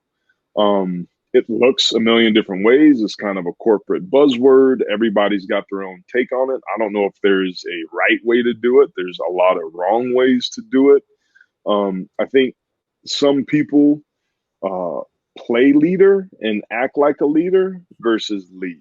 And to me, when I think about leadership, it's honesty, it's integrity, it's accountability, it's willingness, it's courage. It's those are the things that come up for me. I know as a father, man, like my children learn a lot more by watching me than by listening to me. So if I'm a leader of the family and I'm talking about hard work and I'm talking about doing the right thing, but there's some groceries ending up that I don't end up paying, or I run a red light, or I do these things and I don't say anything, they're watching that, right? So there's a disconnect. So the best leaders I've ever been around were people that inspired me to be the best version of myself. Joe Moore was one of those. Lou Holtz was one of those, right? And I think in myself, when I'm my best leadership version, that there's an alignment between my thoughts, my words, and my actions, right? Like Okay. there's a unity of purpose and there's consistency there. So there's, a million different situations that all require, different skill sets and different approaches, and it can look differently. But I think at the end of the day, a leader's job is to have answers and to be somebody that finds a way to elicit the outcome and desired result that everybody's been brought together to accomplish. So we're going to wind down in a little bit, but I mean, you're going to wear my battery out, bro. I had to plug this joker in. It's you, man. You got these great stories, man. You got these great stories, man. I've never been to Sri Lanka. Like that was Sri Lanka. I mean, that's a great story. You kidding me? I didn't have the nerve to put some money in my pocket and go help some folk. I couldn't even help myself. Damn. That's impressive. Speaking about impressiveness, you've seemed to kind of overcome some challenges, and that's impressive in itself. But you've seemed to have been able to do it with a partner. And you mentioned your wife a couple times, and this is kind of a segue into your nails as well. Yes. How do you meet a Olympic athlete? And if you have to pay for college for your kids, then y'all did something wrong?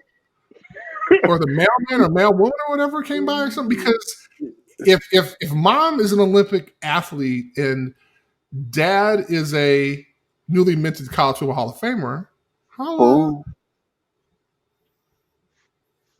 I mean, y'all gonna be good. Yeah, man. We got 2 Olympics and 2 Super Bowls in our family. So the standard is high in the Taylor household. That's a lot of pressure, man. But the pressure is to be the best version of themselves, whatever our kids are, just like Joe did for us. Like, there you go. You don't even want to play sports, that's great. But if you a gas pumper or a drum player, you better play your ass off on them drums. There you go. So I met my wife down in Mexico, of all places. She was on stage in Tijuana. No, I'm just kidding.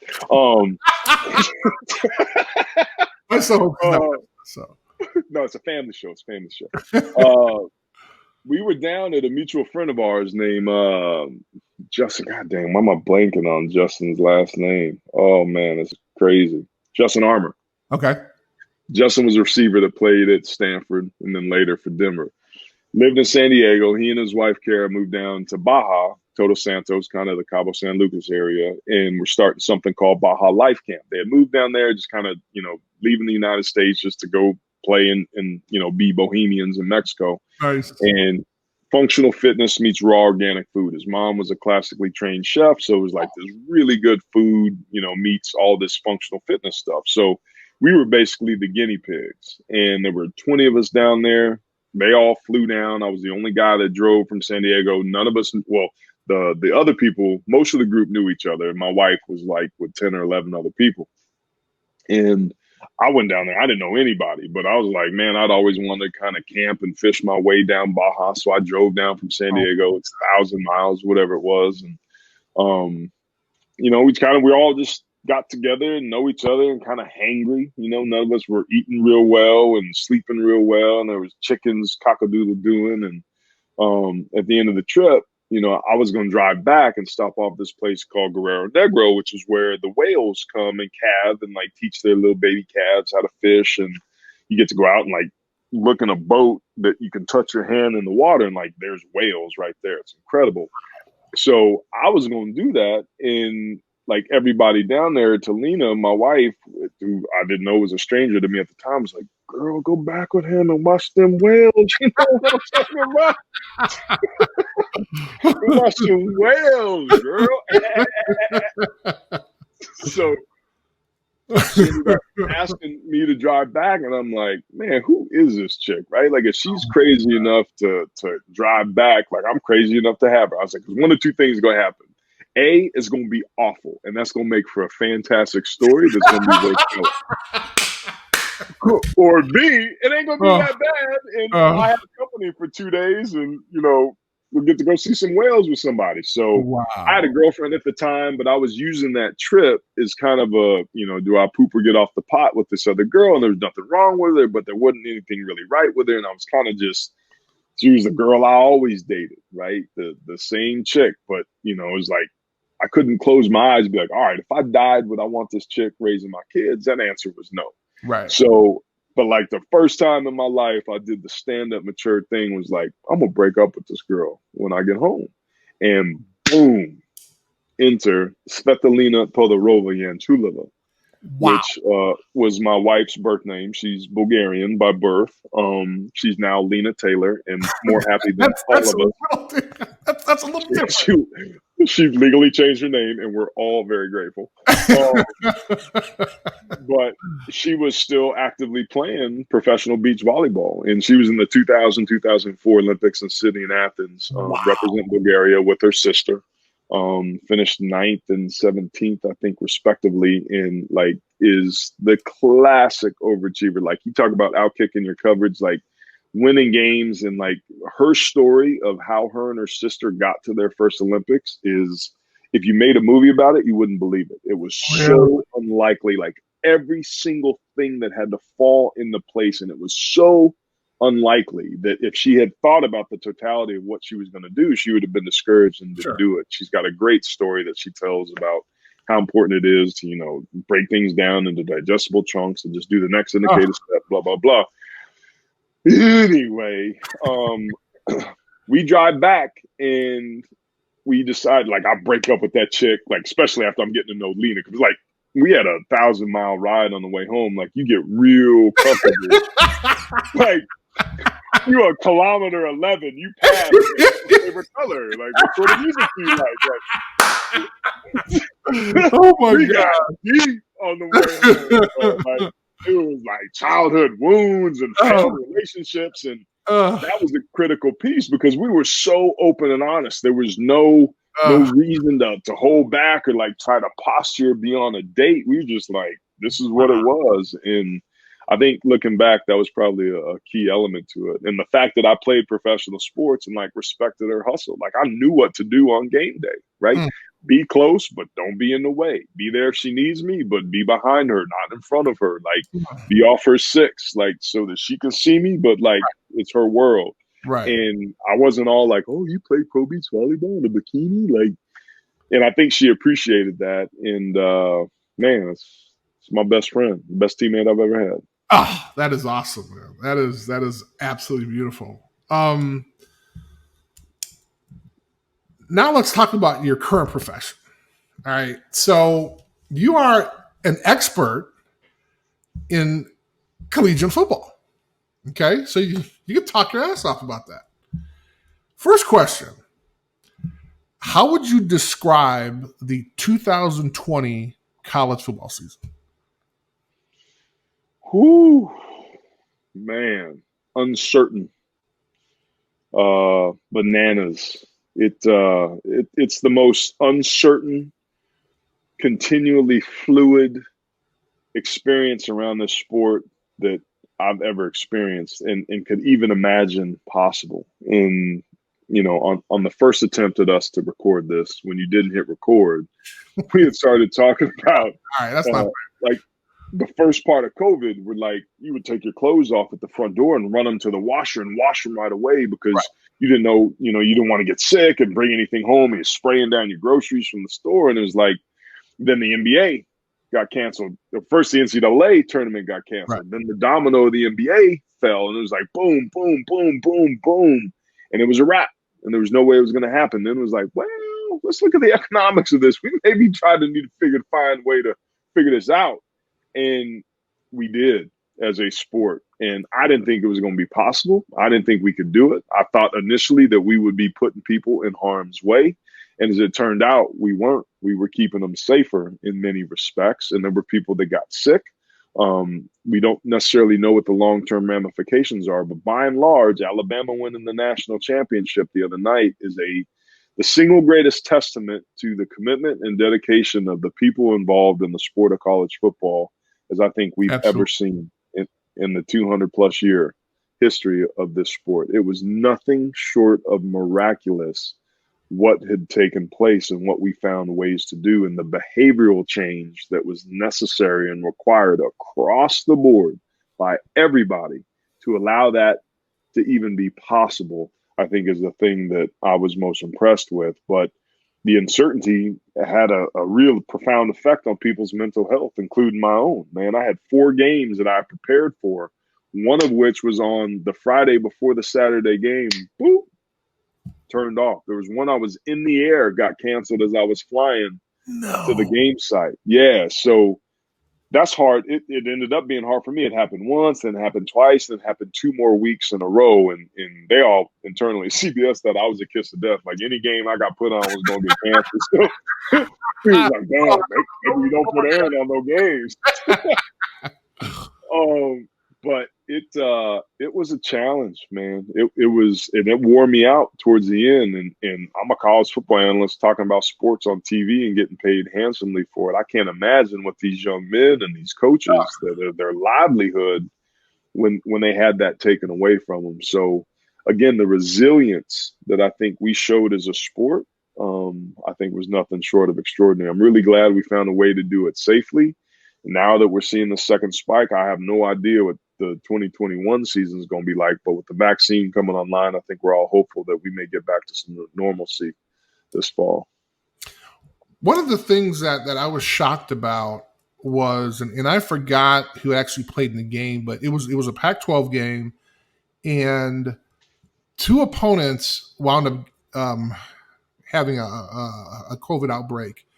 And the Pac-12 decided that on Friday that these 2 opponents were going to play each other on Sunday. And I don't know if it was Colorado. I forgot who they were, but I wound up watching a college football game Sunday at like 11, which would have been like 8 o'clock California or some crazy time. And I was stunned. I was like, how they've adapted so well to this that they've decided 3 days beforehand that they're just going to play another opponent. And at first I was kind of pissed because there's so much that goes into preparing for a team. You got tendencies, you got game film, you got all this stuff. And yet they were going to throw all that away and in a matter of a day or 2, find another opponent. But then I started thinking, let's talk about resilience and everything else, and the fact these kids wanted to play. And all of a sudden I was like, wow, who am I sitting in this cold basement in Chicago trying to make the decision? But I thought it was amazing because those teams want to play. They want to play well. But I was so surprised that literally kind of what you were talking about, I mean, these teams changed on a dime. I mean, I'm sure you remember hearing about BYU when they were going to go play Coastal. They didn't even make an agreement yet, and they sent the truck. Yep. I mean, so there's a possibility of no, and they're going to have to turn the truck around. But the idea that literally, and I love what you said, I mean, it was so unpredictable. I mean, the idea that we had teams that really had no idea how they were going to put a full team on the field, yet they're able to play. And then the essence of what it was, I think you said it perfectly, was Alabama, who came in the season as a top team, was able to keep that ranking, that stature, yet deal with COVID just like everybody else had to do. And I don't know if their team had it. Obviously, Coach Saban had it, but I don't think any of their team had it. And they were able to make that sacrifice. And so that's why I think that this season, people talk about putting an asterisk by it. I'm like, absolutely not. This is like this is like one of the best seasons of college football. Yeah. It's not an asterisk. It's an exclamation point, man. What Alabama was able to accomplish is an exclamation point. It is the one that Saban's now 7. He's the all-time winningest head coach, certainly at Alabama. Greatest college football coach that's ever existed. And that was sacrilege for a long time in Tuscaloosa because of Bear Bryant, but now the numbers are what they are. In the modern era, what we're watching and what we watched on the pro level with New England all those years with Tom Brady and Bill Belichick is the 2 greatest dynasties, in my opinion, that this sport has ever seen on the collegiate professional level. Simultaneously, we've been able to watch. And Belichick and Saban are out of the same tree, and they come from their fruit from the same tree. You talked about the Pac-12, who wasn't going to play and then came back and decided to play, and the Ohio State and the Big Ten, and those protests, and then kind of turning on a dime once they figured out it was able to do it, somewhat safely and testing and all the different things, and Colorado playing San Diego State, who had both each respectively had their opponents and games canceled. Right. I think on Tuesday of that week, they end up playing that following Saturday. We learned like the silver linings. That was one of the things I'll go into the coaches' meetings, right? We talking X's and O's and personnel and keys and concerns and all that stuff that you do when you get ready for a game. But I would always end the conversation like, what are some of the silver linings, right? Like, this has made us think so far outside the box. What are some of the positives that maybe this is created an opportunity to do things differently that may end up being better that you would carry forward in a non-COVID year? And scheduling was one of the things, obviously, to your point, right? Like, we don't need to be 12 years out on the schedule. We can get that stuff done on Wednesday and figure it out. But the other thing was like practice and communication and what can be accomplished off-site with Zoom, right? And not having to have guys in the building all day long, and the efficiencies that were created. Communication was universally the number one thing that almost every staff said was not only the importance of communication, but how to get really good at it and to make sure that everybody is on the same page and not just having a group text message or an email blast, but like what gets said when and how the mechanics and the inside baseball on how to communicate, how much players can learn and absorb about the game and the game plans and the playbooks, not being on the field and even walking through, just on Zoom. And they all got really good at teaching that because that was how they were able to interact. Most college teams did not meet in a meeting room and watch film together, Chris. It's crazy. They did it virtually. They did what you and I are doing, but you're the coach and I'm the player, and there's a third box, and that's the play. And we're all out on the Zoom screen on the side watching the play, and the coach is talking. And they're in their dorm room, right? The efficiencies that creates and not having to walk from one end of the campus to the other. Like, there's some positives that I think we're going to see moving forward. And a lot of it is the physicality that we were worried about what certain positions would look like. And for the offensive line, they took a big hit. Like, the development from our position is probably, we're the most skilled position in football, in my opinion. We're not called skill players, but the fundamentals that are required, like, you guys are quick, twitchy, genetic freaks that can go out there, and 10 of you guys make a mistake, but one of you is an elite athlete and it's a positive play, right? We're people, we got to function together. 4 of us do our job, but one person gets beat, like the entire team pays the price. So we got to be on point. Well, shit, man, that takes time to develop, and we need the spring. We need the fall. Like, I got every rep in the spring after Tim left, and it was my sophomore year. Every rep in the fall, and I still got out there as a true sophomore starting against Indiana, eyes like this, not knowing where the play was going left or right. So these guys didn't have that opportunity this year. They had not a snap of spring. They had a very abbreviated and interrupted fall and got right into it. So there were some challenges that we saw across the board from offensive lines, but everybody adjusted and adapted, and the cream normally starts to rise to the top. And it took, week 5, 6, 7 is when it started to emerge. So the Big Ten teams like Ohio State struggled a little bit, but towards the end was playing really, really well. And people figure it out, man. You figure it out, you adjust and you adapt. And I'm encouraged that moving forward, we're going to take some of these things that we've learned and improve the experience for everybody, particularly on the mental health side. That's something I've been really encouraged by. Is there ain't no mentally weak and being soft anymore. Like, mental health is health, and players and coaches look at within the sport of football, look at and respect it from that perspective. If you sprain your ankle, you go get treatment, you go get stim, you go do the things you need to do, because that's a performance impeder. You want to get that back to where you can have it be a performance enhancer.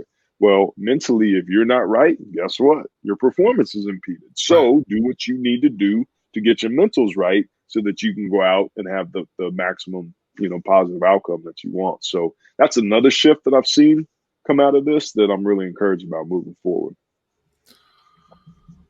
Two more questions. First one, what do you think the 2021 season is going to look like for Notre Dame? Ooh, I think we'll probably be a top 15, top 10, top 15 preseason team. And I think it would be an outstanding, amazing coaching job by BK if Brian Kelly, if we can end up there. There's a lot of losses across the board. The offensive line, the quarterback position, exactly. Yep. Tommy Tremble leaving, losing Clark Lee as a defensive coordinator, although I'm really excited about his replacement coming in. I think that's a testament to what Brian Kelly has done and the staff that's been brought in. I'm completely blanking on the cat's name, but he's from Cincinnati, and I love watching his defenses and studied them quite a bit this year, actually.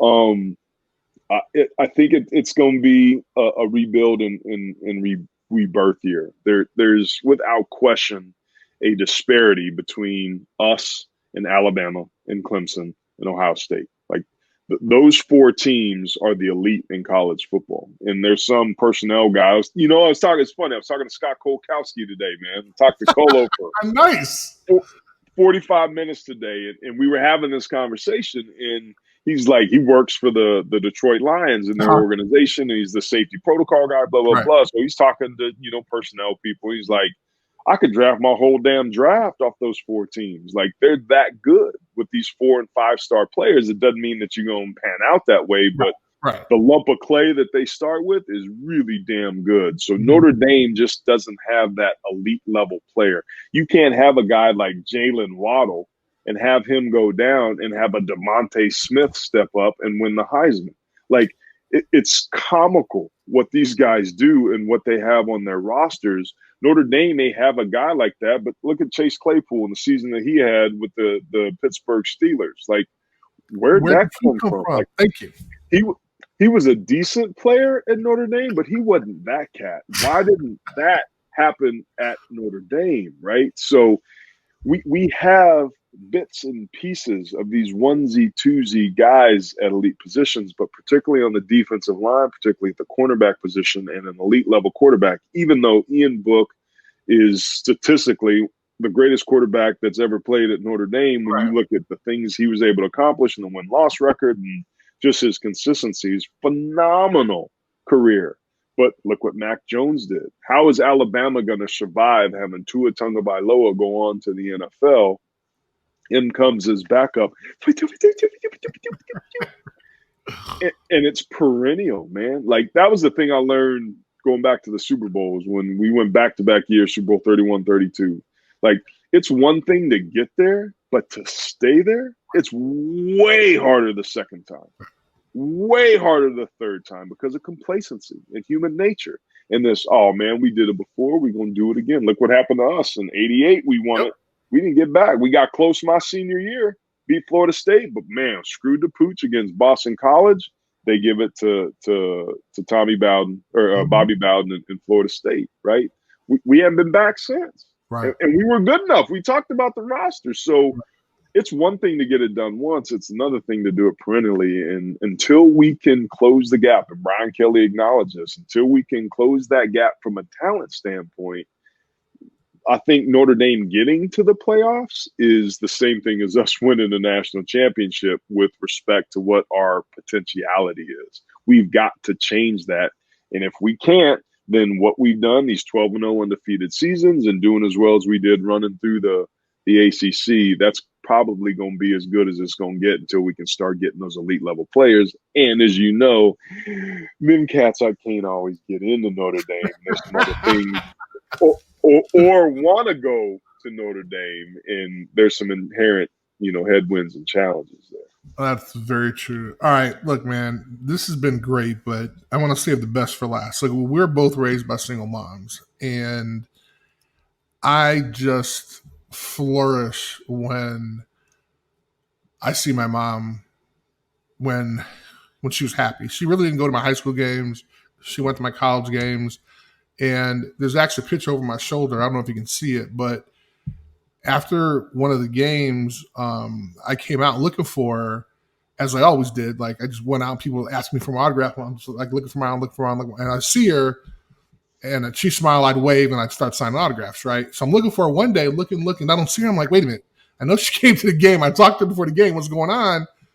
Looked over. Dude, she was signing autographs, bro. like, and somebody took a picture of, here, hold on, let me grab it. So somebody took a picture of my mom signing this dude. And it was actually an article that was in Sports Illustrated. So the photographer took a picture of me and her, and so she's signing it. So had a chance. So I start off the game, and she's laughing. I'm like, I can't believe you signed autographs. She's like, oh, yeah, it's fun, blah, blah. Anyway, so I say all that to say that my mom missed the opportunity to kind of see me go on and play in the pros. Unfortunately, she passed away my senior year. Your mom did. She had a chance to see you accomplish some awesome things. And unfortunately, we just lost her recently. So can you just kind of talk a little bit about how awesome it was for her to kind of see you make this unbelievable transition and now be able to not have to work to pick up garbage and shit when you were going to high school, stuff like that? I mean, can you just tell us a little bit about your mom? Yeah. Well, I tell you what, man, I first want to touch on your mom, because I believe that happened after the Orange Bowl your senior year, right? Yeah.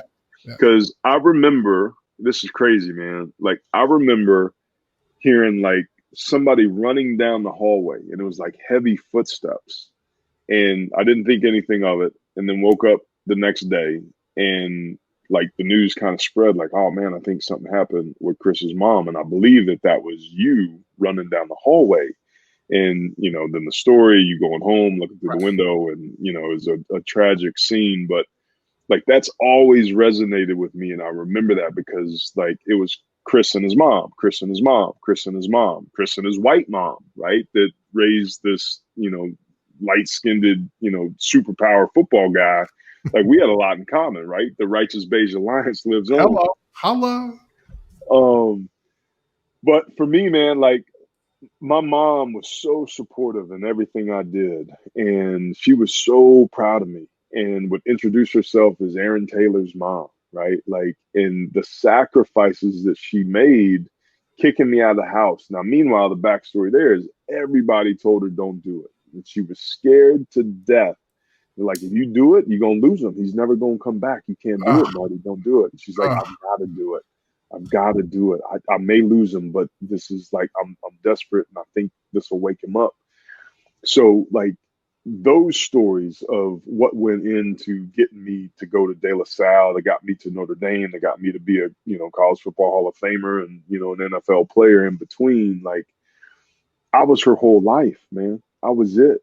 She was a single mom with one kid, and doing what she could to give me the best chance to be the best version of myself and just have a shot. And she was so, so proud of what I was able to accomplish. And I was so grateful for what that was. She ended up moving to Green Bay when I got drafted there. And I ain't gonna lie, I didn't want her to move to Green Bay. My mama following me. Oh my God. Like, I love you, moms, but damn, I'll buy you a house in Cali instead. But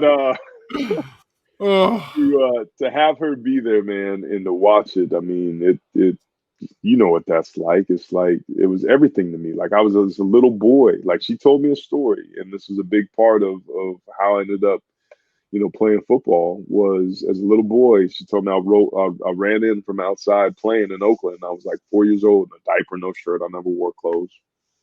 Kind of still the same way, but that's too much information.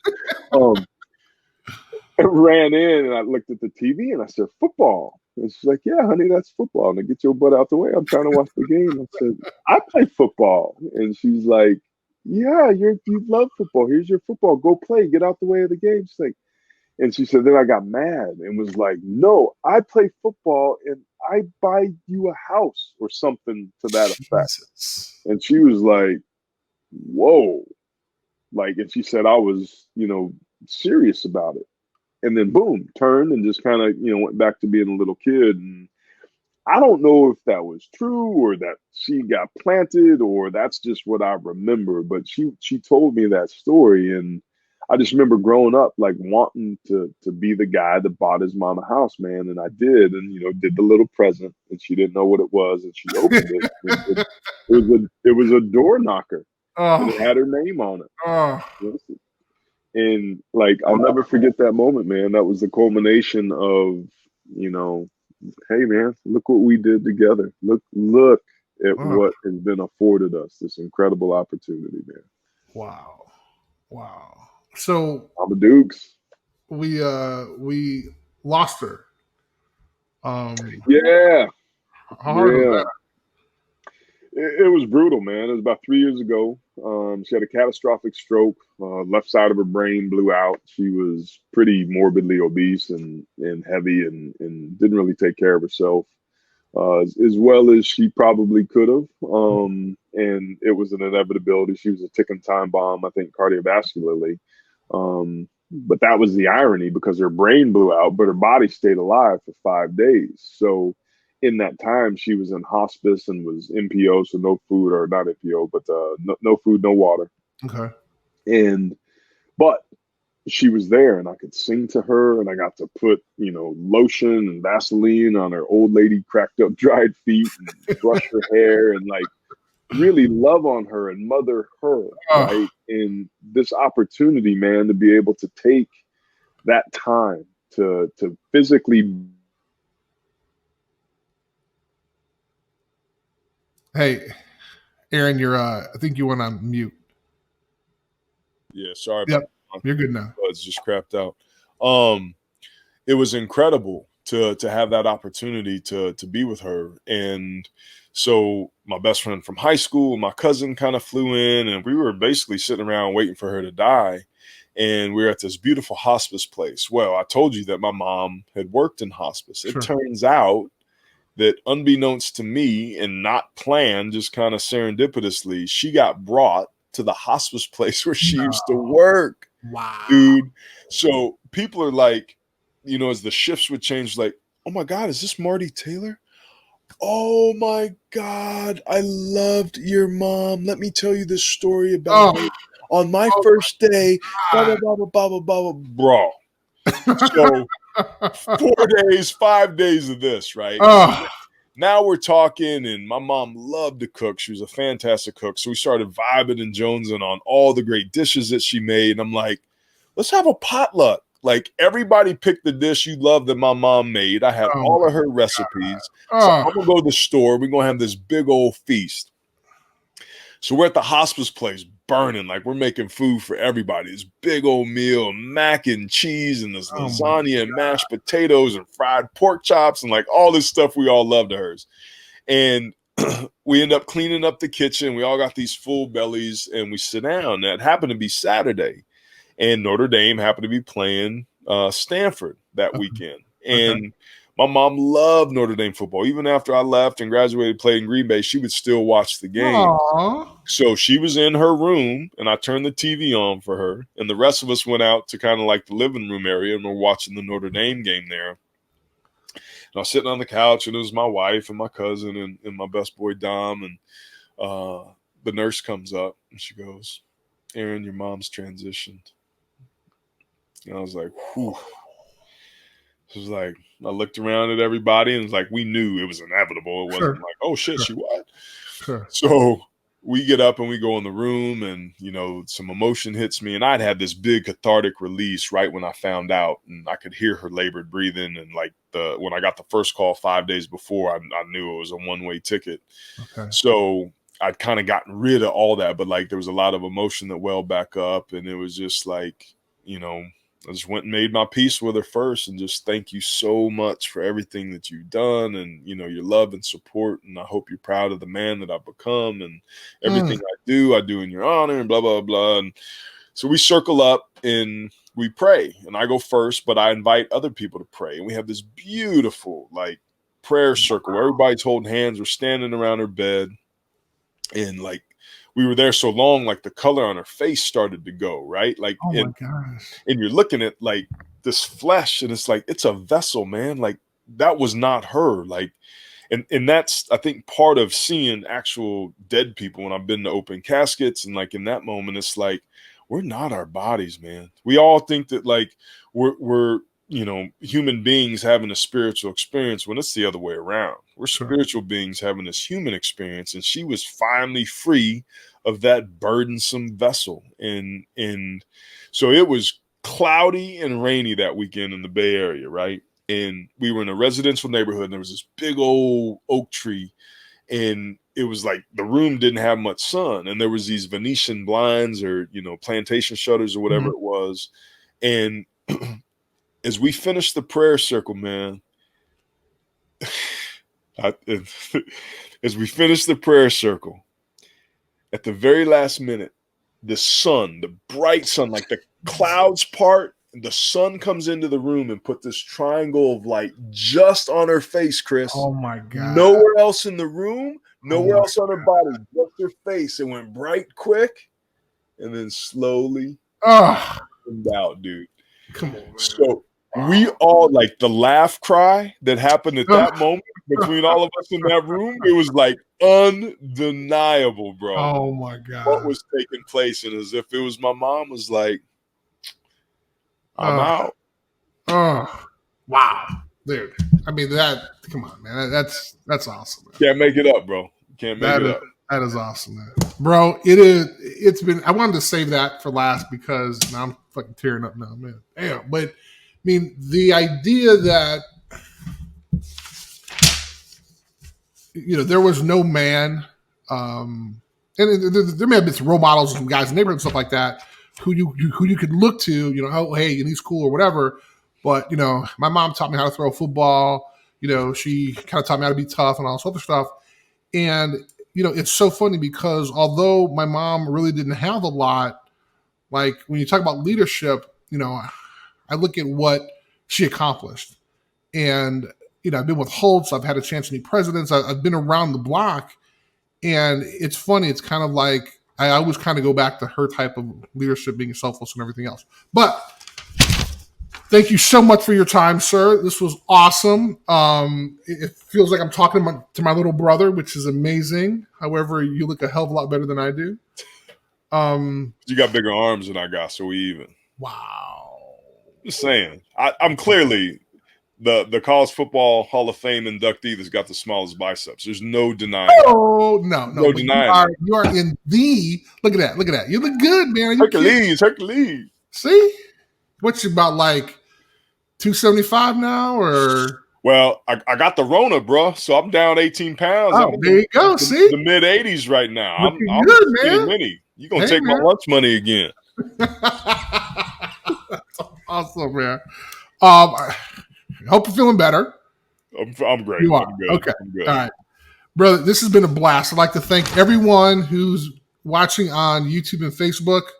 Most of all, my wonderful mom and daughter team of Kylie and Candy, who helped me produce, but apparently didn't tell me to turn on the record button when we first started. So I do apologize about that.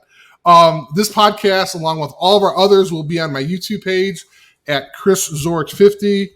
Dude, this has been one of my best ones, man, because I feel like I'm talking to my brother, my family member, a guy who I've admired for a very, very long time, and I had a chance to learn a lot about this evening. So, bro, thank you very much for your time. Thank you for your family allowing me to kind of hang out with you for a little bit longer than I anticipated. I do apologize about that, but that's my fault because I didn't hit the record button in the beginning.